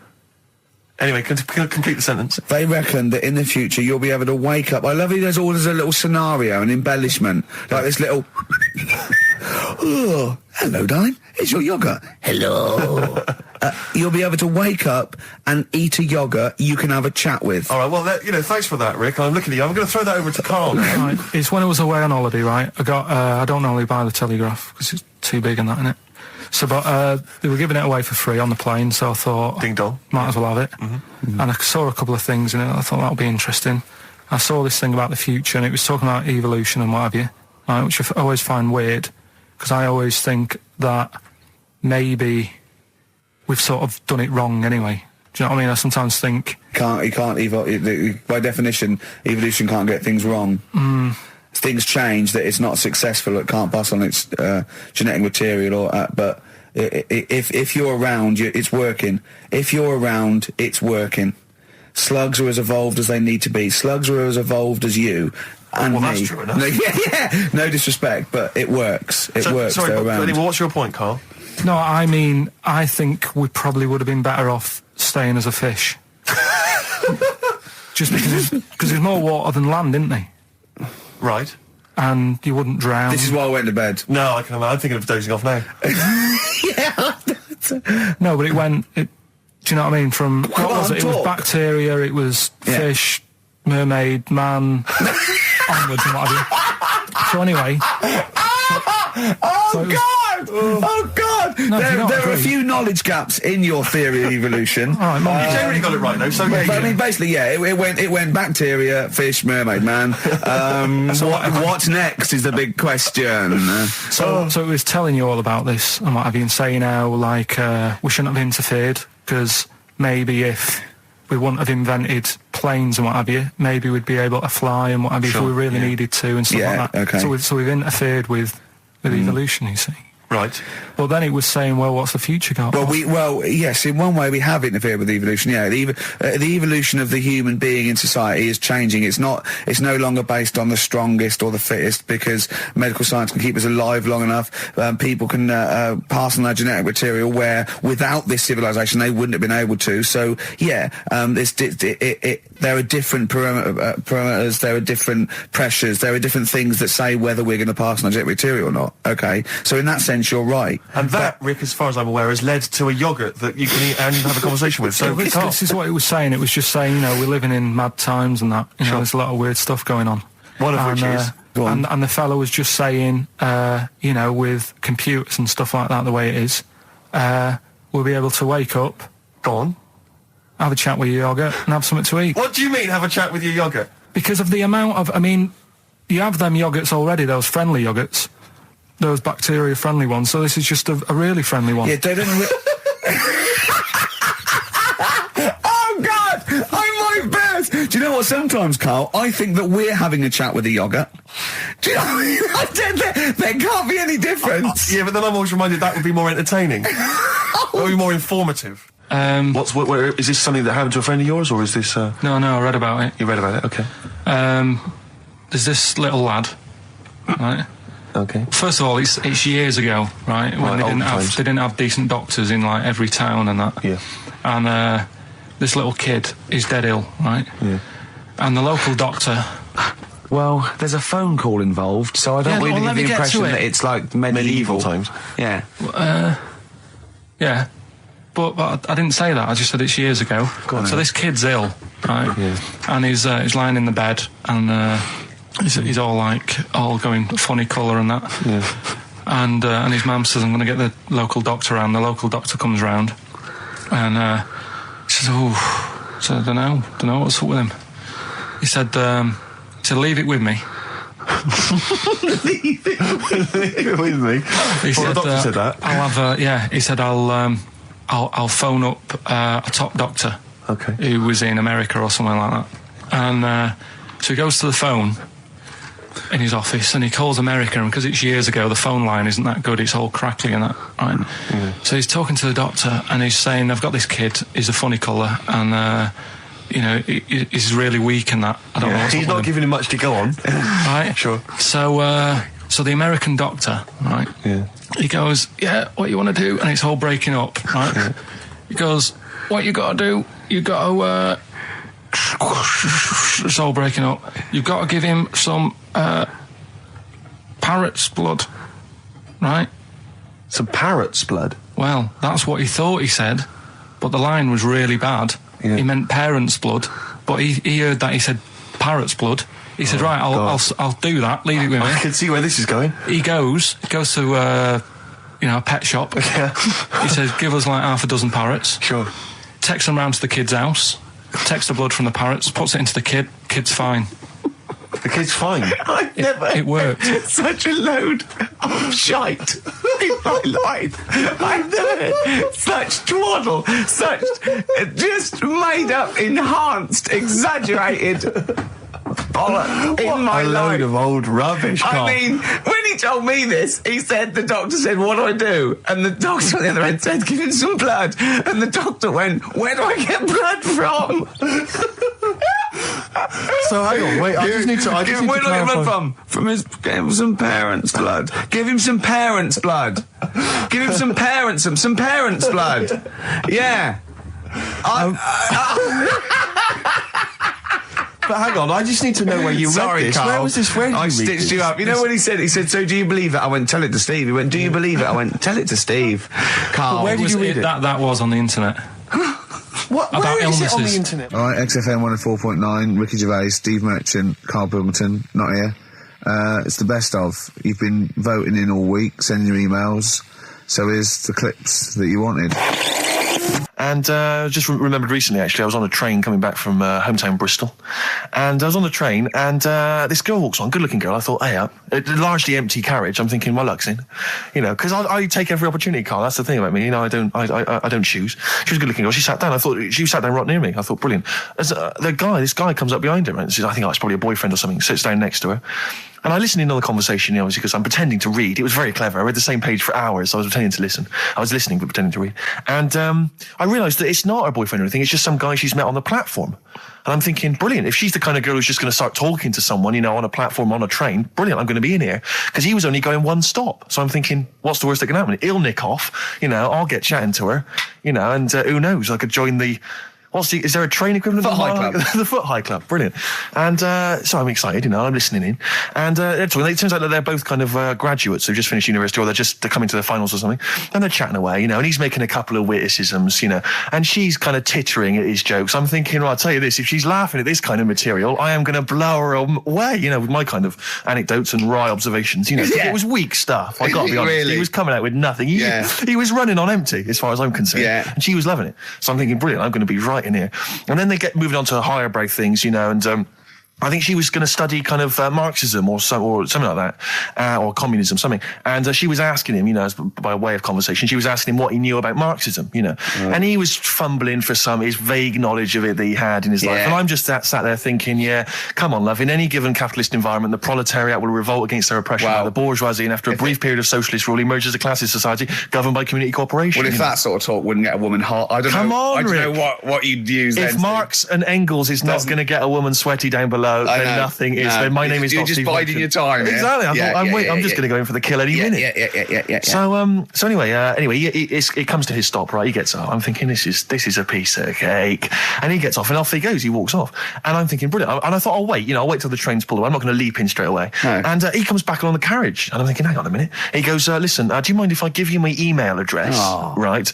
And if you want to get in touch, email me. I'm thinking, come on, you loser. Get off now. Save your face, please, before it's too much. And she accepts the email address because she obviously doesn't want to hurt his feelings, whatever. I'm thinking, fair enough. She's a good woman. I'm liking her. I'm loving her. I'm thinking, that's my kind of girl. So anyway, he gets off. I'm sat there, the train pulls away. I'm thinking, I'll wait a few minutes, I'll just, give it some time. Her phone rings. It's her friend on the phone. And she starts saying, and I was listening in, and she was going, just met a guy on the train. I'm thinking, yeah, that's true enough. She goes, yeah, he was a good-looking guy. I thought, you're having a laugh, love. To be honest. Because I was looking at him, and she said to her friend, he looks a bit like tennis player Boris Becker. I thought, you should be so lucky. Frankly, because I saw him, he had awful facial hair, if that's what makes him look like Boris Becker. Terrible little goatee beard. It was laughable.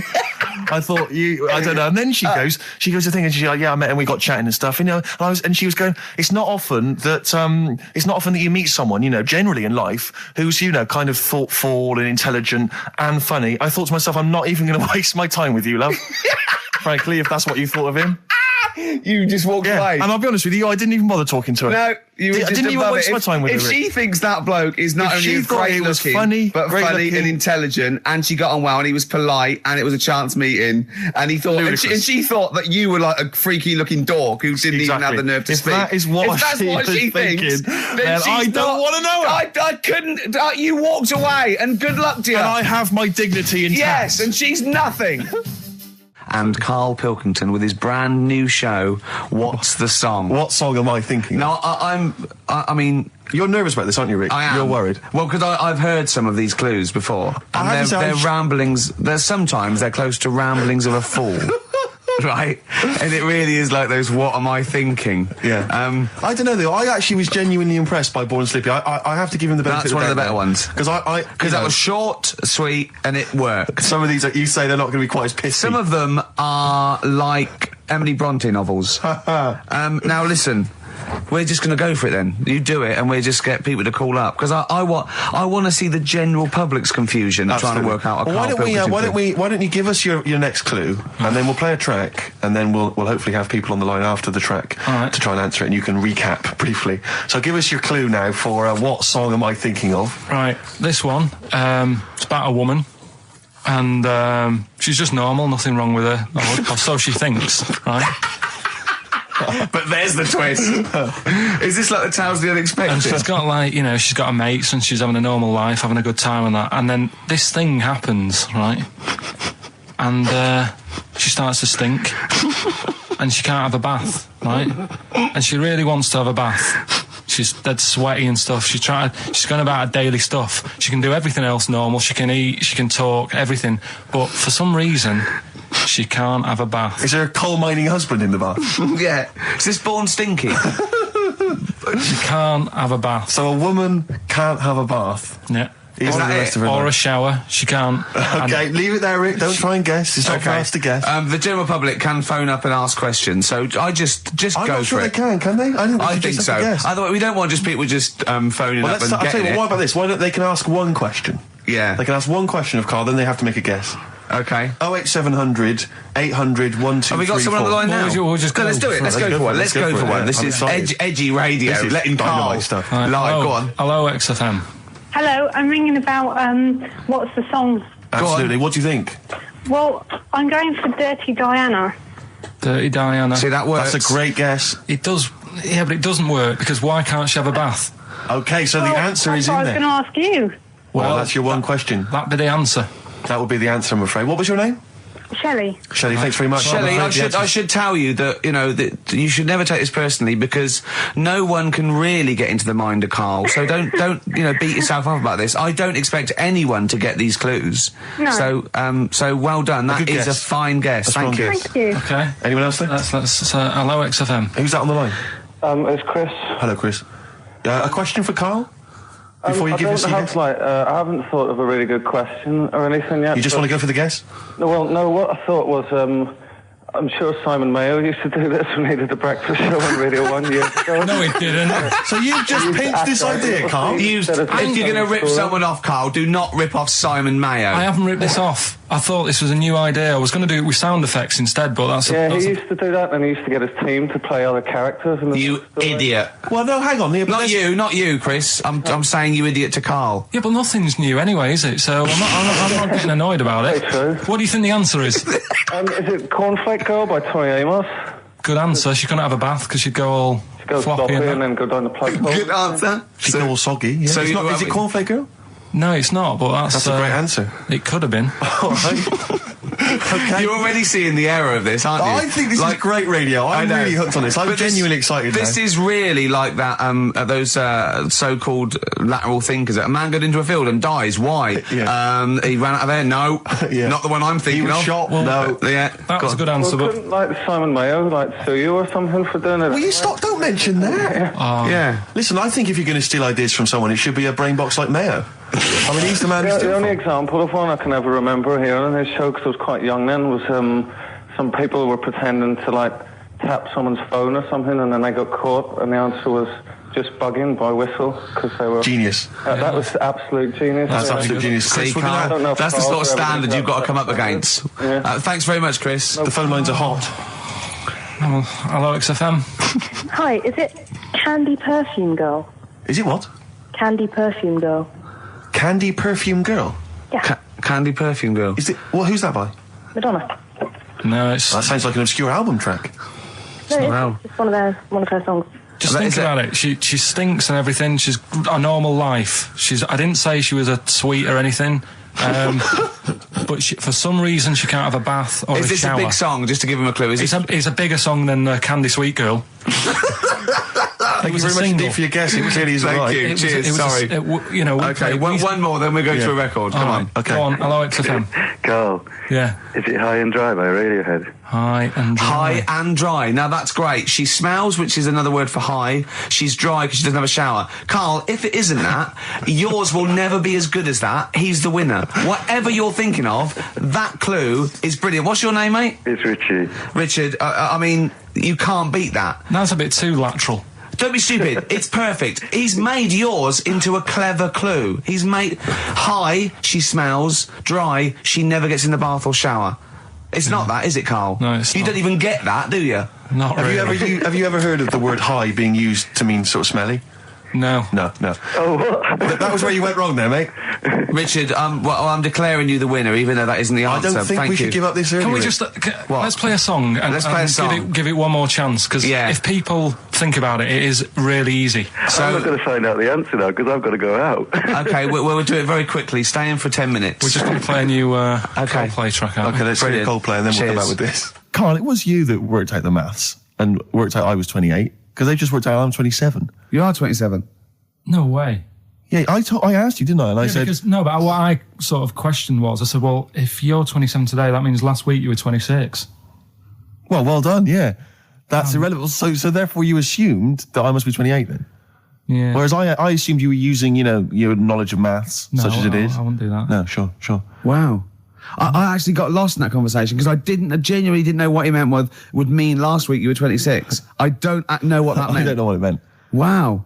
Well, it is Steve's birthday. He would have been 26 last week.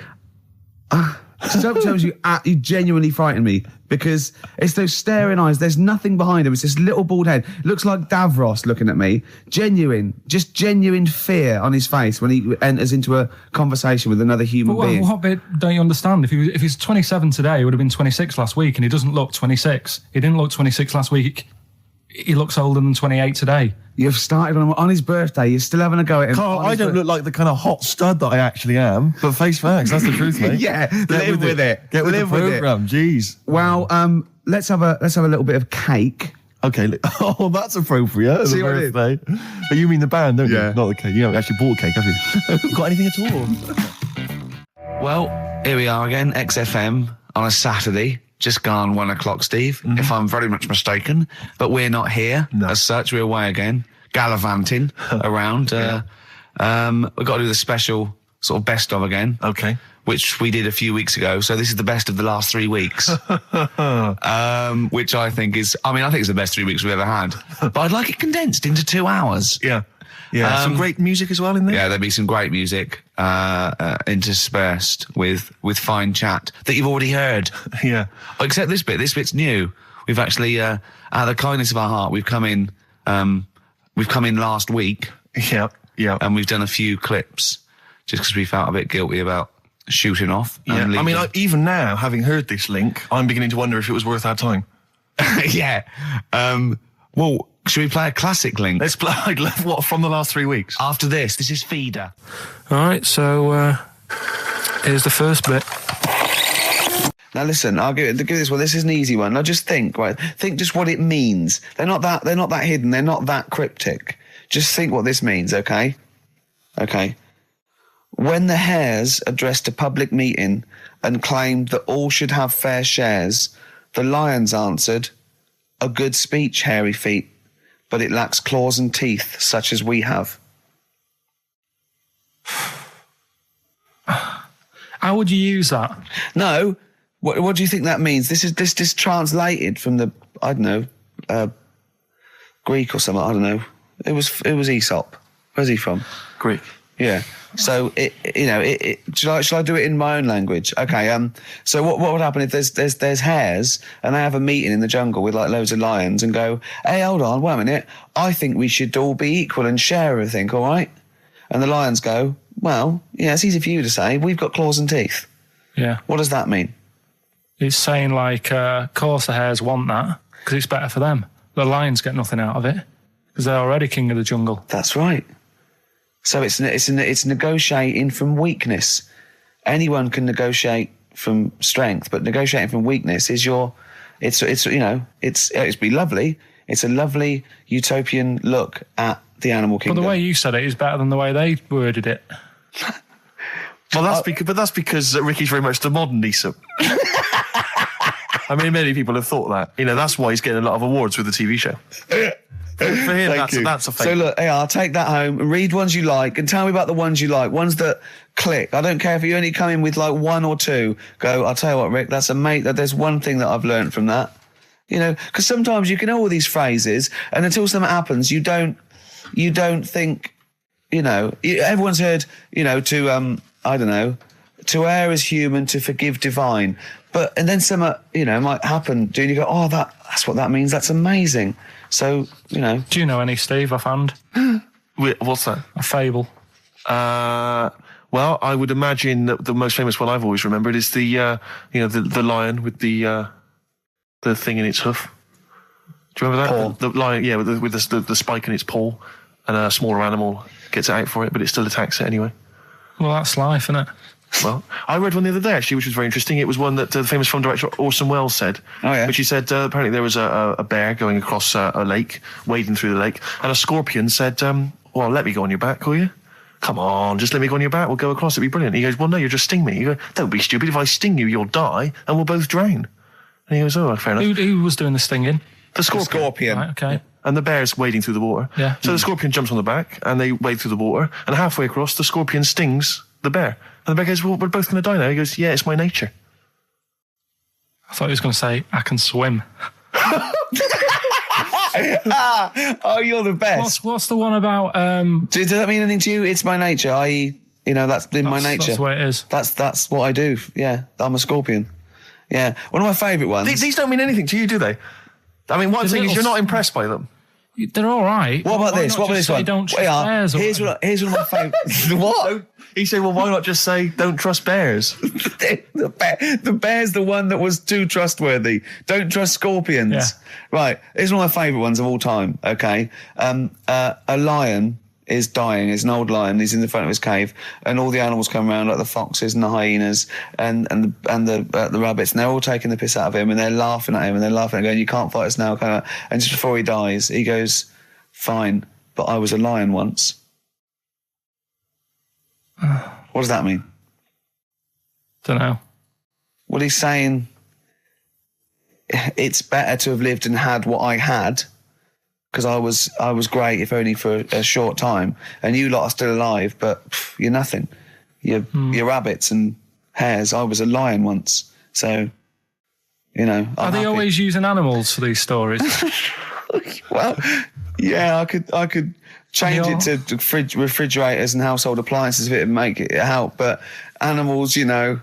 I remember the one about being ill a lot, and you say something about go on. You know, if you keep doing that, if you keep having time off, well, I won't believe you. That's the boy who cried wolf. Is that right? Yeah. Do you know that one? Have you heard the famous one? This is probably the most powerful one. When you're pulling a face, and they say, well, if you keep doing that, the wind changes. I've heard stay like that. Because you know that's scientifically proven. That is. That can happen. That can happen. Should we have hip hop hooray? Yeah. Are you queued up for that? No, but go on, you... Carl, sort it out, mate. I was going to... No, come on, this is what I asked you to play, mate. If you've not, you know, you're getting too big for your boots now with your showbiz lifestyle, you're not paying attention, are you? You're not playing the record if we want you to play it. Heat magazine's favourite. Yeah. Okay, so, you dropped that, CD now, that's clumsy. Oh. You know, you're, you know, with the big I can't believe you're not... Oh, fables are great. He's not impressed, is he, Rick? No, I am. I mean, you know, once I take this book home tonight and that, have a read, I might change my mind on them next week. You're coming all stressed. I'm not impressed with the ones you've been talking about, I must admit. Okay. Coldplay, The Scientist on XFM 104.9. Right, competition, isn't it? No, it's Educating Ricky Part 2. Oh, is it? Yep. I wasn't even listening. He's doing all the work, I wasn't even listening. Oh, and he spilled some water down that. Right, what's this one again then? Right. What's the teaser headline? Teaser headline is, What's Tomato with You? Brilliant. Yeah? Go on in. How excited were you when you came up with that? You couldn't wait to come in and tell us, could you? I think it's a good one because you won't forget it now, will you? I mean, like the worm one. What's so special about the worm? You know, a lot of people think that if you cut a worm in half, two worms will grow, but no. What happens is if you cut the head end slightly nearer the tail than the head, the tail will die, but the worm with the head will be okay. So, it's exploded a myth, and it taught me something. Right, so the second one, part 2 of Educating Ricky. What's Tomato with You? Yeah. What this one's about is, ages ago... It's scientific. There's never a date. There's never a country, a location. Okay, settle down, children. No, this is A-level history. Right. Once upon a time. Yeah. When a mental place with swords was a king. Forget his name, but he was a loony. So, and it was literally ages ago. Yeah. So, good luck in the exam. Yeah. Right. So, like, you know, all right, many years ago. Oh, yeah, cleared that up. Go on. They thought tomatoes were poisonous. Right? Because what hold on, are they going to be proved wrong at the end of this story? Well, because I don't want to give away the ending, but is it something to do with the... Are they poisonous tomatoes? No. Oh, you're having a laugh. I don't believe it. Go on. They could have been eating tomatoes all this time. Oh, Steve, what's tomato with you anyway? Okay, so hang on a minute. Let's just recap quickly. Many years ago, when people thought tomatoes were poisonous. Yeah. Go on, Well, they didn't know they were poisonous then because they were still eating them. But what was happening? But they're not poisonous. But hang on a minute. All right, and it's not. I'm just going to listen. I'm not even going to talk. Okay, I'm not going to tackle it. So, if you remember, years ago they didn't have like pottery plates. They had lead plates. Right? What are you talking? Just let him talk. Sorry, what year is this? Let him talk. Come on. Plates made out of lead, and what they'd end up doing, they'd say, right, do you want a tomato? And they'd go, yeah, all right. And they'd put the tomato on the lead plate and cut it. And because of the acid in the tomato, right, it would sort of make the lead runny, and the lead would go into the tomato, and they'd say, oh, it's lovely this, and they'd be eating it. They'd get food poisoning, lead poisoning, what have you, and they'd be really ill. So they thought tomatoes were poisonous, so they didn't eat them for many years. And when you say they, do you mean the people of Narnia? Yeah, this didn't happen. Where was this happening? Sort of in Britain and that.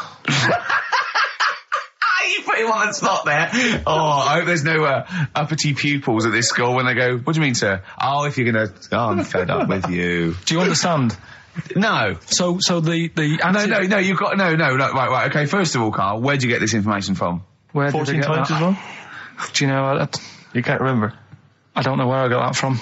I don't know where I got it from. But why don't you think that makes sense? But what? Someone once got lead poisoning from a tomato? Not just one, loads, and then all of a sudden... No. Why is this educating me? Because I'm telling you that tomatoes, you I can't take anything away from this. I don't know what to take away from this. What have I learned? What have I learned? Don't mix lead with tomatoes. Why is this educational in any shape or form? What are you telling me? A long time ago in the land of Glunk, right, where the ninnies did slib, right, they thought tomatoes were poisonous because they ate plates of lead. What are you talking about? Yeah, but we all know tomatoes aren't poisonous. Is that what we're taking from the story? Is that the moral of the story? Don't believe these people that I'd never heard of before. What are you talking about, Carl? I think it's a bit weird. It's a bit weird, yeah. It's the same people that were spreading those malicious worm rumours. My hangover's coming back. I've got to get some water. Play a record that was rubbish. There's that one that a bloke, right, was going to get a phone call at 4 o'clock to find out if his business was, okay, right? And if he didn't get the phone call, he knew he was broke, destitute. So dead on 4 o'clock, the phone didn't ring, so he went up to the roof, his office, and he jumped off to commit suicide. And as he was passing his window, the phone was ringing. Oh, no. Carl, it didn't happen. Didn't happen. Think it through. Think it through. Who told that story? Who told that story? As he hit the pavement at 120 miles an hour. He's the only person who could have known that series of incidents. Also, why didn't he wait? As his life's at stake, why didn't he wait till 5 past? I said I'm going to give it 5 minutes just in case. Just in case the lines are busy. Yeah. And what sort of bloke goes, I'll call you at 4, okay, if your business... Well, call me anyway. No. If I don't call exactly 4, then, you commit suicide. Commit suicide. I would, because if I don't call at 4, that's the end of it. Well, call me anyway. No, that's not the way I work. Why can't you just call me and tell me the other way? Well, I'm telling you how I do it. If you're bust, I don't call. Can't you just call to verify in case someone goes wrong? What if it's engaged? It won't be engaged. Just commit suicide at 4, please. It didn't happen, Carl. This is the Best Of Show on XFM 104.9. I'm Ricky Gervais, with me, Stephen Merchant. Yes. I hope you're enjoying the Best Of. I know what you're thinking. If this is the best, my Christ, what was the rest like? Well, we'll be back in a week's time, so you can... judge it for yourself live. But anyway, in the meantime, this is one of the best clips I've ever heard. Oh, I'm laughing just thinking about what it might be. XFM 104.9, I'm Ricky Gervais, with me, Steve Merchant, Karl Pilkington. Steve. Well, we were talking about the news just now, and there was a story I heard in the week. I think it was on the radio, and I don't know all the details, but what I heard was that a number of, I think it was Falkland, maybe Gulf War veterans were, I think, suing or complaining to the government because they wanted compensation for post-traumatic stress disorder. Now, I don't know all the ins and outs of it, but it seems to me that if you're in the army and you're a soldier, a certain degree of trauma is kind of inevitable. I mean, after all, if you're any good at your job, you are going to see people getting killed. So I don't understand what the ins and outs of it are. I don't know why. No, if nobody came back and Tony Blair met him and go, all right, well, not really, no. Go on, what's the matter? Well, there was people shooting at us and everything, it was all muddy. Well, calm down, don't cry. Well, I will cry. There was a drill sergeant just kept shouting, saying, look at you, stupid boy, where's this gun's not clean? I just cleaned the gun and it was fine, and now he's telling me to clean it again. Yeah, and the boots, they were shiny. Fine, he was showing. He's got to do that, it's more distant. His neck was as big as his head. Well, yeah, but you don't know what they, I don't know what the ins and outs of it are, but... what you got to do is make sure you know what you're going into. That's what I do, you got to check the small print. So if I was, going over to the Falklands or, the Gulf, I'd put my hand up and go, will it be horrible? I go, you at the back, yes? Will it be horrible? It will be horrible, yes. It will be horrible. There will be shooting and lots of death and everything. I go, right, I'm not going to go. And they go, okay then. Okay. That should be fine, yeah. Should be fine, yeah. Just like that. Is anyone else scared about this? Pretty much all of us. Okay, then we won't send anyone then. My brother went into the army, right? Because he couldn't get a normal job. And my dad said, if you don't get a job by such a date, that's it, son, you're going in the army. And, so when was the Falklands? Was it about 81? Right. And he joined back in 81 or something.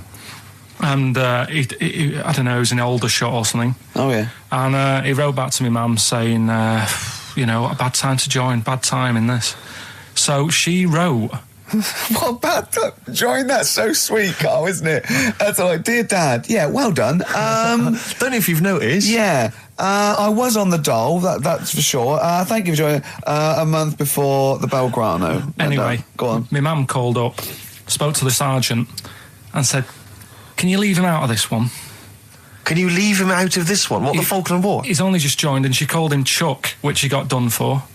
Like, she's one of them, I think it's a northern thing, like saying, "How are you, Chuck?" Yeah. And she called the sergeant Chuck, and the sergeant said to, like, my brother, "Your mum, you know, she's called up and asked if you can not go."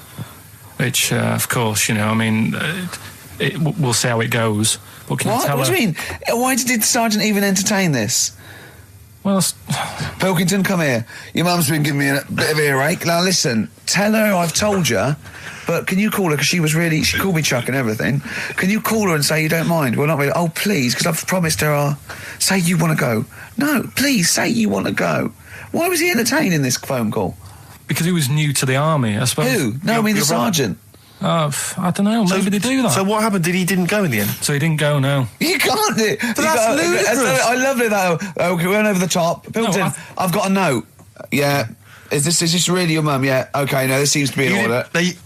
Because I noticed it says, I do not want to go into the army, I don't want to go and fight, and it's crossed out and it's good, mum says don't go. Now, you didn't write this yourself? No, my mum wrote this. Okay, you definitely wrote this yourself. Your excuse. You're going to have to fill envelopes. No, I'm sure if he was needed, he would have had to go, but I think they made a bit of a special effort. They sort of said, oh. Well, it wasn't conscription anyway. Oh, no, I was saying. Were the other soldiers going around just going, Pilkington. No, he ended up being a mechanic in there, and he got kicked out for going for a packet of fags in a tank. What? Now, wait a minute. Do you mean he nipped down the shops in a tank? Yeah. I don't believe that, Carl. You've Honest made that to God, that, and he went off with the sergeant's wife. So that didn't help, and he ended up getting kicked out. Sorry, your brother's a genius. I love this. First of all, he gets a call from his mum, going, let him up, and he goes, oh, God. Then he goes, where's Pilkington? His mum's on the phone. Where is he? He's near your house, Sergeant. Near my house? Well, why is... No reason. Well, when he comes back, when he's finished, tell him his mum called. And can he get me a packet of fags? Tell him to walk this time. Wow. This is ludicrous. So the sergeant found out that he was sleeping with his wife? Yeah, I don't know. I mean, Did your mum phone up and say, let him off? Let him off this time. Can he... Yeah. That's fantastic. But he misses it. I mean, I haven't seen him for about 11 years. But ever since he came out, he's just kept getting into trouble and that. And the army, you know, people slag it off. But I think if you're a certain type of person, it's good for you. It didn't straight him out, did it? No. He was going down the shops in a tank, he was shagging someone behind their back. It's really weird. It's like back then, he was like a proper adult and he had a house and he collected crystal with his wife and that. And now, he hasn't got any of that. Has he got the wife? No. Has he got the crystal? Don't think he has. And he hasn't got a house. Seriously, I haven't seen him for about 11 or 12 years. Oh, so I haven't even spoken to him. Carl's stories always start off nice and funny, and then they just leave me empty and slightly depressed. I don't know whether to hug him or shoot him, put him out of his misery. Can we take Carl to the... phone in if you think I should take Carl to the vets and have him put down, because it's just too stressful.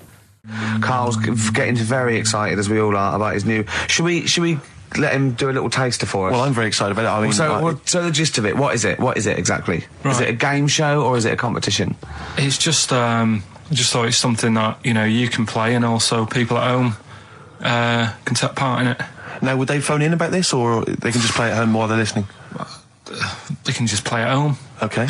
You mean we haven't got any prizes? No, there isn't. No, I think we could get him to phone in. Maybe. Well, I don't know. Let's hear the game idea first. Yeah. Right, it's music related. Okay, good. And what I do is I sort of tell a little story.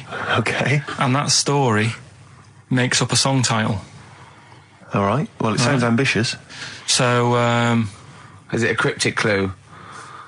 Could be. Say like this, right? Oh, dearie me. Oh, dearie me. Say like this. Right. This woman, right, she's pregnant. You know the answer to this one, so don't be saying anything. This is just aimed at Steve. Okay. Right. This woman has a baby. Yeah. She's pregnant, has a baby, and the doctor's there in the hospital, going, "Oh yeah, you've got a lovely little baby." Oh, here. you told me that this is Oh, this guy. Got a lovely little baby. It's just coming out now. You'll be able to see it in a minute. And it's like covered in gunk and stuff. Yeah.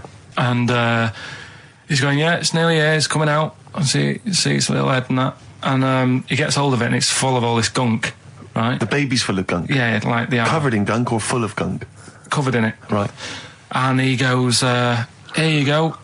Get hold of your baby. And he drops it. Right. What song's that? There's so much irrelevance there, Steve. I can't tell you. It's not a cryptic clue. It's not a cryptic clue. Because only... I mean, the gist of it is relevant. That isn't the best one. That's just... Right. I mean, there is just... There's things there that you were dwelling on and thinking of pun. Don't. Just go for gut instinct. What was it? What was that? Right, I just need to try and get the basics of this. There's a woman, she's pregnant, she has a baby. Yeah. The baby's covered in gunk. Yeah. Right. And because of the gunk, the doctor drops the baby. Yeah. And that's all I need to know. Yeah, that is all you need to know, yeah. The pregnancy is largely irrelevant. Okay, what are the key elements? It's the birth and the doctor dropping it that are the irrelevant. The birth and the dropping of the baby. Yeah. I've absolutely no idea. I can't even begin to guess. Think about what's happened here. Oh, Carl, she's had a baby, the doctor's trying to deliver it, he's saying it's a nice little baby you've got here. This is all irrelevant. Right, let me tell you this. So just to be fair to Steve, so he can get into your mind, right? This is not a traditional cryptic clue, logical problem or other. This is Carl, what song am I thinking of, right? That is Underworld, Born Slippy. I have to say, actually, that makes textbook sense. Yeah. No, that does actually... No, I'm sorry. Do you like all the story about... It's all right, you can see it in a minute. Oh, it's just covered in gunk. Yeah. No, I agree there is some extraneous detail, but I have to say... Yeah. That Born was good, because it was... That's the look of it. Was Born was good, yeah. And Born Slippy... no, I was quite impressed by that, Carl. I have to say, no, to be fair to you, I'm not just patronising you. Oh, well, wow. I actually think that was really good, and I disrespect Ricky Gervais for slagging that off, because I actually think that was quite good. Well, let's go ahead with it then. I feel we could maybe open this up to email correspondence or okay, or the let's phone go line. for it then. Okay, this is Karl Pilkington's new game show idea. It's just what's the song? Karl Pilkington presents What's the Song? Ladies and gentlemen, please welcome to the stage Mr. Karl Pilkington. There's a fella who was in a coma for 20 years. Just they kept like taking him through like the normal day. They take him to Alton Towers and stuff. Doesn't know anything about it. Just kept going through the motions. Don't know if they kept charging him. Kept putting him through all that. He eventually came out of it. 20 years. And went, stop taking me to Alton Towers, it's shit. I just thought, imagine how much post he had. How much post?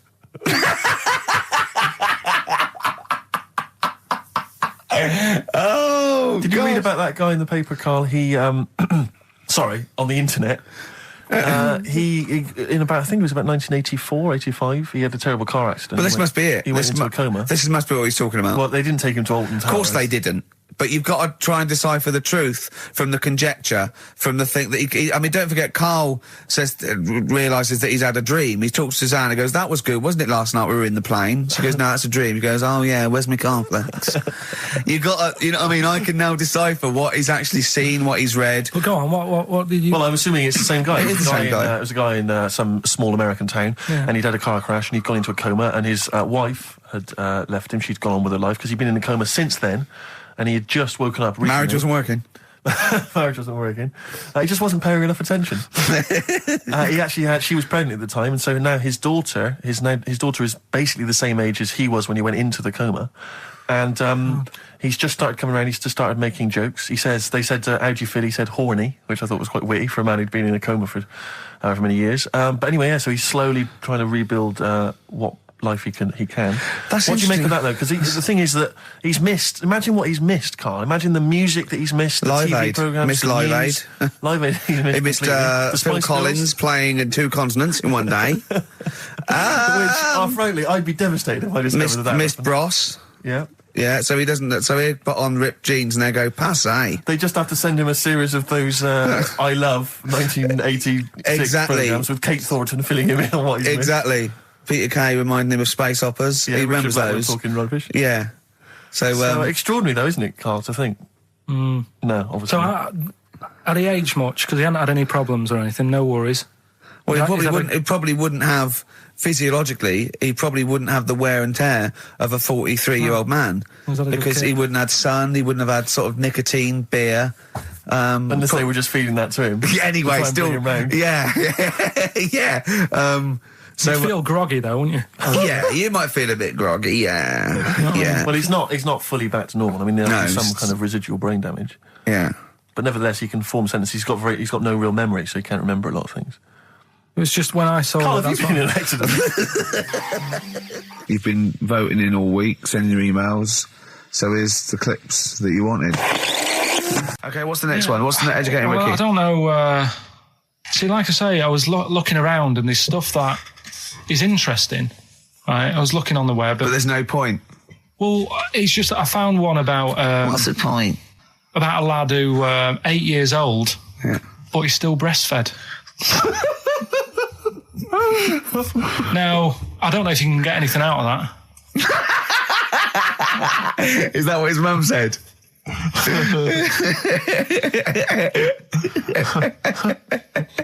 What do you mean I don't know if I can get anything out of that? You don't need to. No, it's just that, you know... Where did you read that? That was on the internet.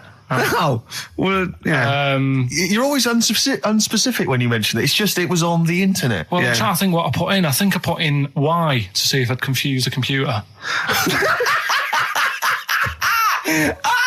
And then, Carl, you are... No, honestly. I did a search, put in Y, and it came up with funny things that, like, why is this person doing that? Why is that? And it had a picture of this 8-year-old lad, sort of, you know, on his mum's nipple. And it was saying, you know, is this healthy?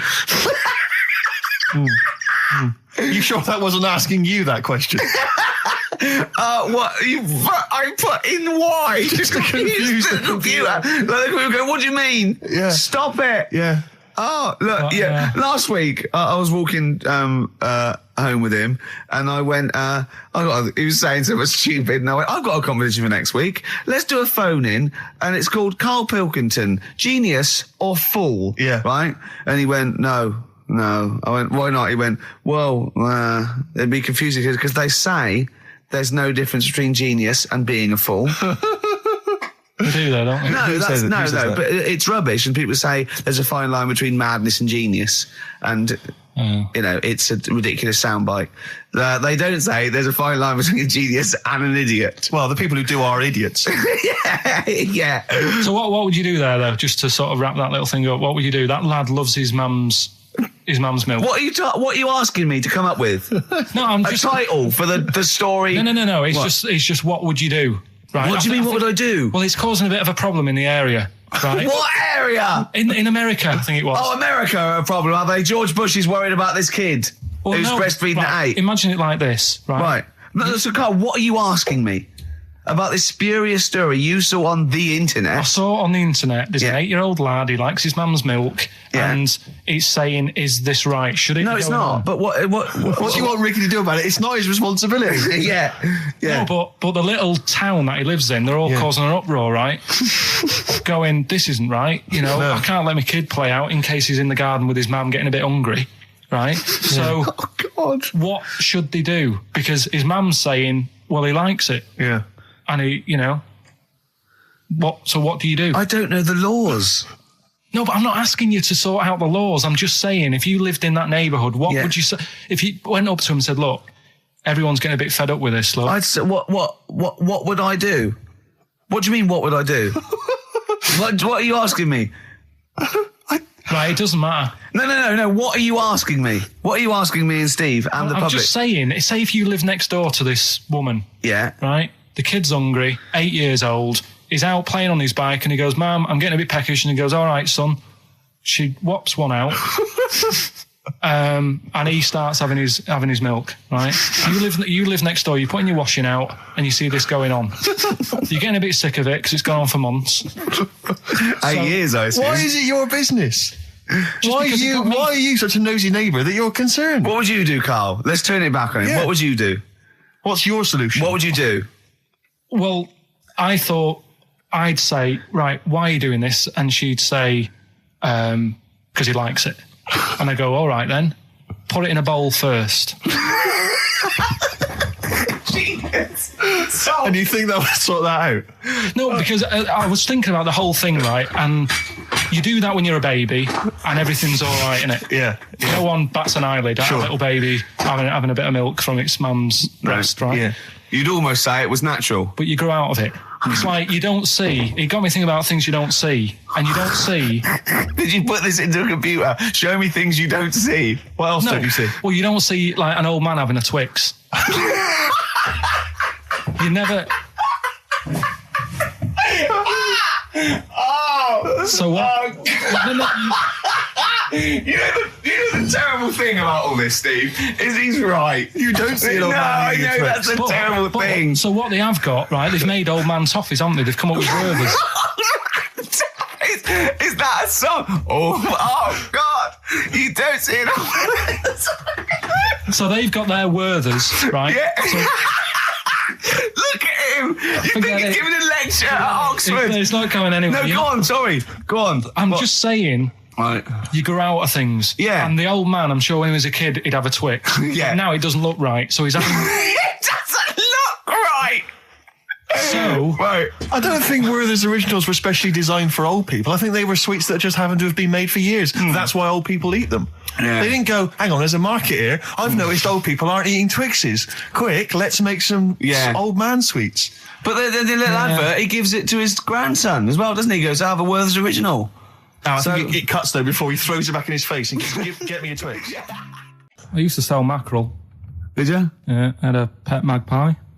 Did you? Called Maggie. Oh, pet magpie. You mean you captured it and didn't let it go away? Yeah. Can't have a pet magpie. But then it got really vicious. I mean... Well, it was like, let me go. What do you keep it in, a rabbit hutch? No, it flew around, but it used to just, like, come to me all the time. But then it started pecking my head and stuff. That's not a pet magpie. That's a bird in the garden. No, but I could actually... I could hold it and stuff. It wasn't scared of me, and it knew it was me. It used to come down from, like, the top... It hated you. That's why it wanted to peck you. Is that... And the other thing... I always remember being younger and like walking through the woods to school with my mum, and like, I was chasing a butterfly, and she said, "Oh, don't do that, Carl." And I said, "Why?"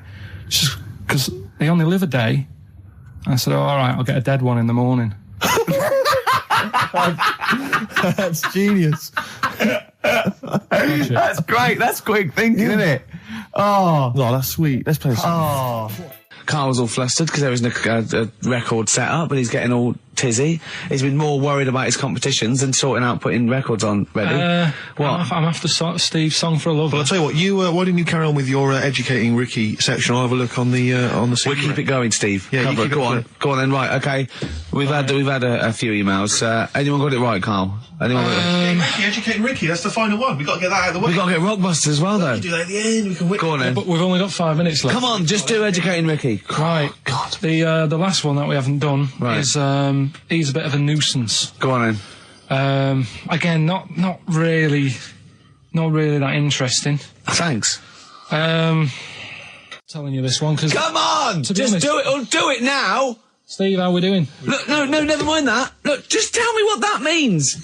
Oh, he's a nuisance. Oh, this is so annoying, Carl. I'm going to go mental. Right, talk. Right, listen, I'm just putting this in here, right? Right, nuisance is a bit of a nuisance. Yeah. Apparently, the old fella who used to hang people.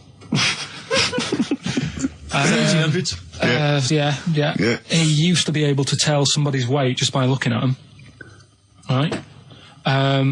That's a bit of a bonus fact. We'll be the judge of that. The thing that I wanted to tell you is money for old rope. Do you know what I'm saying? I can't even be bothered. Yes, you're going to tell me now. Come on, Carl. Right, I mean it. Basically, money for old rope came from the... right. What was all that about? He can tell someone's weight. What was all that bonus for? fact. And blind blessed shitting himself. What are you... What? Look at you... No, tell me that now. You nearly made me swear then. I'm getting really annoyed. I'm getting really annoyed now. Tell me this back, Carl, or I'm going to go mental. Come on, Carl. Time's running out. More that people years ago, when people used to be hung, right? Right. If you didn't like the person who's been hung, you'd go, God, I really don't like him. And so you never forget the time. Because if they're being hung, we take that as read. Yeah. So they never forget afterwards to get the hangman to get the rope and to cut it up into little pieces, and he'd sell them. He'd sell the little pieces of rope to people.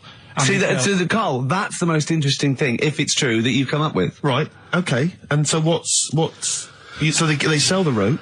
They sell the rope, and it's money for old rope. Money for old rope? Meaning, like, you know, God, it's easy to make money, all they have to do is cut it up and sell it. I'm cynical. I'm not so convinced. Right, listen, we're really tight. We haven't even got time for a last track. We've got an ad break and we've got to give out... Okay, give the answers then. This is ridiculous. Alright, this is Carl, the producer of Ricky Gervais and Stephen Merchant on XFM 104.9. We're playing out some of the best bits. Hope you're enjoying it. Here's another one.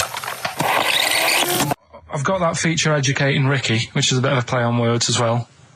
Right. Do you know the film, Steve? Educating Rita? Yeah. I see what you've done. Go on. I'm doing that, and I teach Ricky stuff.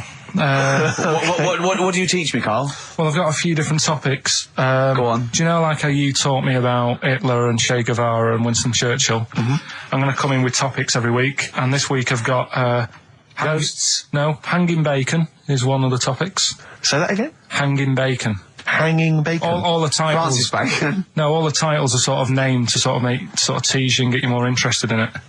Hanging bacon? Well, you've certainly intrigued. Go on, what's another title one? Hairy Chinese Kid. I'm going to go for that one. If there was a university degree with that title... Yeah, no, I'm going to go for Hairy Chinese Kid, And I think. the final one, Alien Gives Man a Beard. Right. Alien gives man a beard. I am going to burst. Right, listen, Carl, you've got to tell me. Right, first, let's do it in reverse. No, we're not going to do it now anyway. What do you mean? We've got to do it now. This is the first interesting thing you've said in an hour. Okay, the listeners have just been subjected to rubbish and mistakes and everything for the last 6 months. Please, we've got to do Alien Gives Man a Beard. What is that? Tell us that. Right. Sorry, this is just you telling me something, is it? This feature is you telling me something. Well, teaching you something. Educating Ricky. Huh? So are we playing it now? We're already into this feature. Well into this feature, are we? Yeah, I suppose we are, yeah. Should there not be a jingle or something? Yeah, can we have a jingle? There's no point, because look, I come up with ideas and you dismiss them straight away, so I'm not wasting my time making stuff. Right. If you don't like well, okay, it. let's play Educating Ricky. Right. Brilliant. Go. Right. So- Ding-a-ling-a-ling-a-ling-a-ling. Educating Ricky. Right, what are we going for then? Hanging the bacon, Hairy Chinese Kid, Alien Gives Man a Beard. I think Alien Gives Man a Beard. I'd like to do that. Right, there's this fellow, I think it happened in America, and he saw a bright light in the sky. And God, if you're bored. And he stood there. This is a true story, is it? Yeah. He stood there. Yes, of course it isn't, Steve. And he saw this bright light and it came closer and closer and it was a UFO, right? Yep. And he looked at it and it disappeared, right? And he gets back in his car. He looks in the mirror. And he looks in the mirror. Yep. He's only got a beard. He hasn't.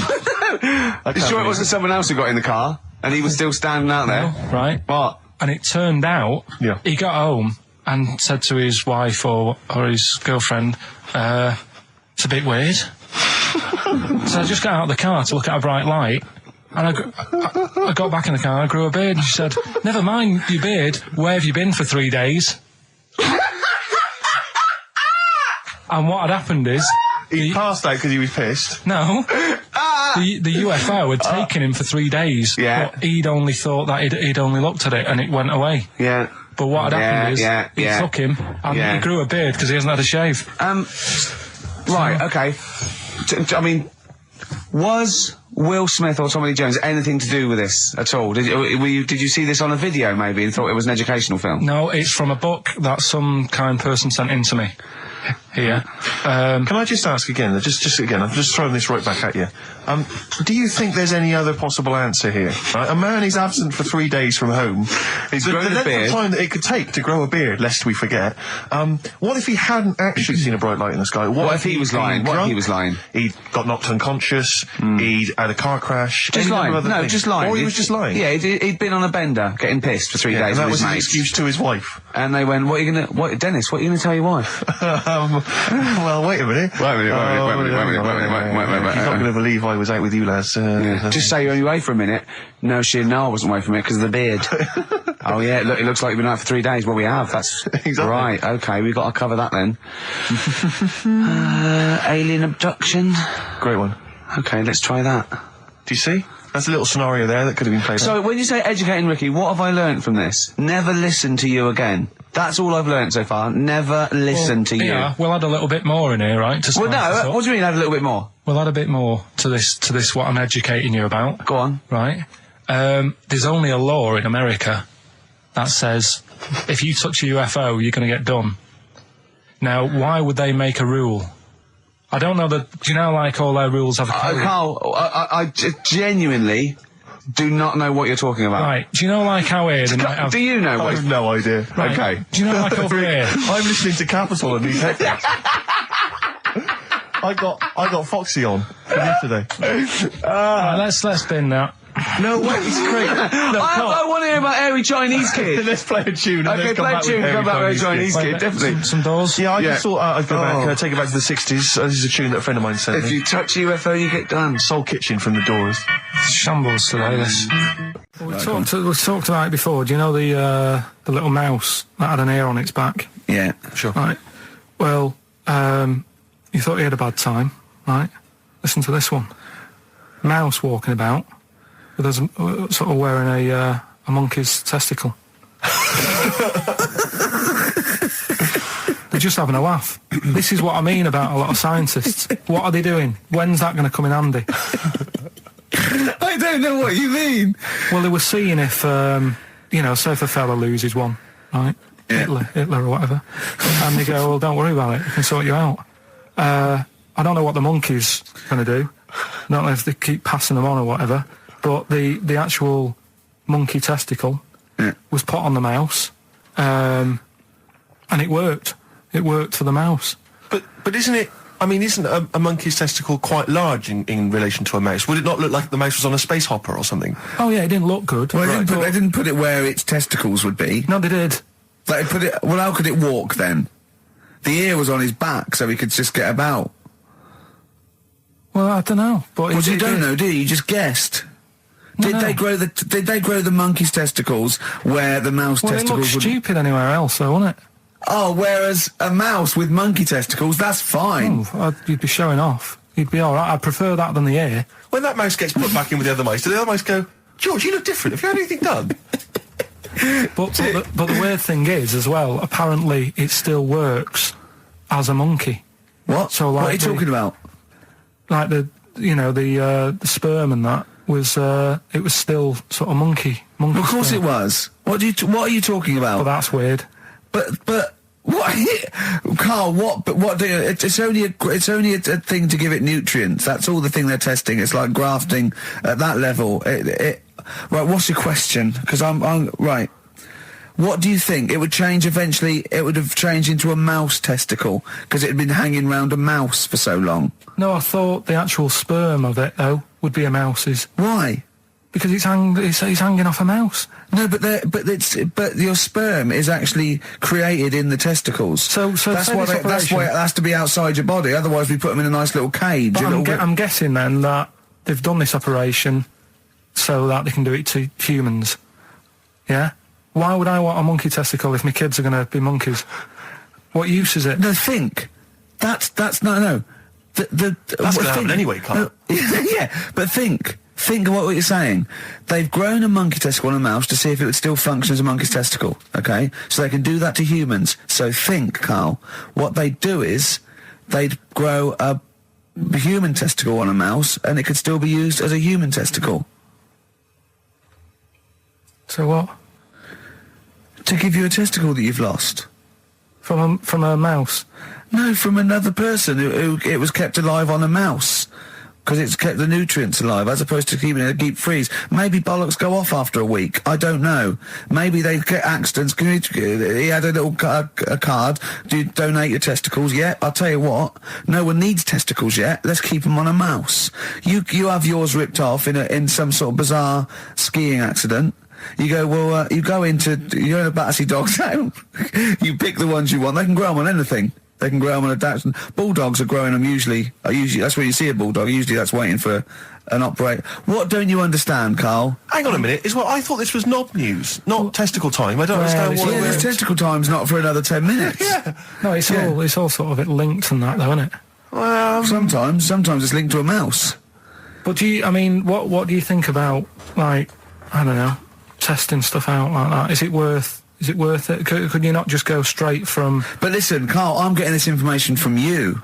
No, if this was on Question Time and someone said there were, Dimbleby and Paxman or whatever said it, I'd think about it as a moral dilemma. You've just said you saw a mouse with a monkey testicle. What do you think of that? I don't think anything of it. I don't think anything of it is the answer, Carl, because I can't trust the info. I cannot trust anything that comes out of your mouth. Well, it's true, but it's just all this... It's the same thing, innit? It's the leeches in a blender. It's the fella looking at an electron. Yeah. It's the mouse with an ear on its back. Yeah. I don't know what the point is. But you don't read on.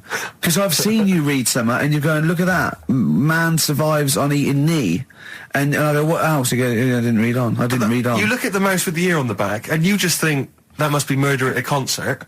You don't think. You don't think. No, I just think, is it worth sort of wasting You think he swallowed someone's ear? He gnawed it away and swallowed it and it's just in his system? Yeah. No, I just get a bit sad about the mice and that. I agree. I mean, that is sad, yeah.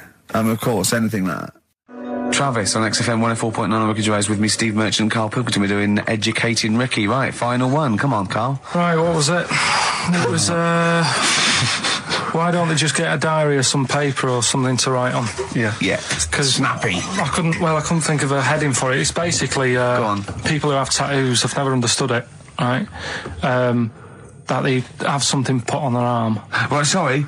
Have we started the educate? Is this part of it? Are you educating me? This is something that will be useful in my life that I didn't know about. Yeah. Go on then. No, it's just like they've got a machine out, right, that does tattoos. Tattoos. You come up with a design you want, and you this machine scans it, and you put your arm in this thing, and you press print or whatever, and then it does the tattoo on your hand. Or on your like loads of little needles that follow a pattern? Yeah, the computer, basically, yeah. Is it a real tattoo? It's a proper one. The fella said... well, as long as it goes out, it pierces the skin with a I just wondered if it's one of those kind of, those kind of... No, it must be lots of little needles or a moving needle that can go Sorry, along but it. how is this cleaned, like, in between each person? Dunno, probably... I don't know. Well, no, as long as it's only that... If it's one needle, it's just the head, isn't it? If it's one needle that moves, and does it like like loads of little... What are we gaining from a machine doing it? Just because they're going to sort of mess it up. But hold on, how do you keep your arm still? Because your skin moves slightly. So the machine it's sort of strapped to your arm. Right, and so it's spread... the fella said that the tricky thing was in all this... It was the fact that, nobody would let him test it out on anyone else, so he had to do it himself. But did it work? Because the thing is with a tattoo artist, they yeah. can see when your skin's moved and they can see what they've done and they keep wiping it and looking, whereas a machine's just got to trust itself. Yeah. So I think one needle could go wrong. If it was a lot of needles, that it just came down, like, 1,000 needles that was an imprint. Yeah.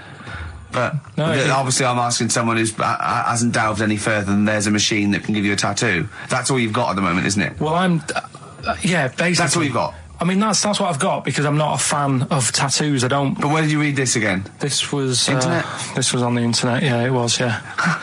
Okay. And I just don't understand why people do it. That's what got me attention. Because me... Sorry, what have I learned from this? That if you wanted to get one... you can get one done by a machine now. People say machines are sort of taking over and that, and there's another one. But it's just the fact. I mean, I don't know. So give us the snappy title of this education again. Why don't they just get a diary or some paper or something to write it on? That's what I always think when I see people with loads of tattoos. Like there's that fella who we were talking about the other week in Scotland who was covered 99% in tattoos. Yeah. It's just like, what have you done that for? Yeah. Do you know what I mean? You can't get rid of it now. You've done it now. Yeah.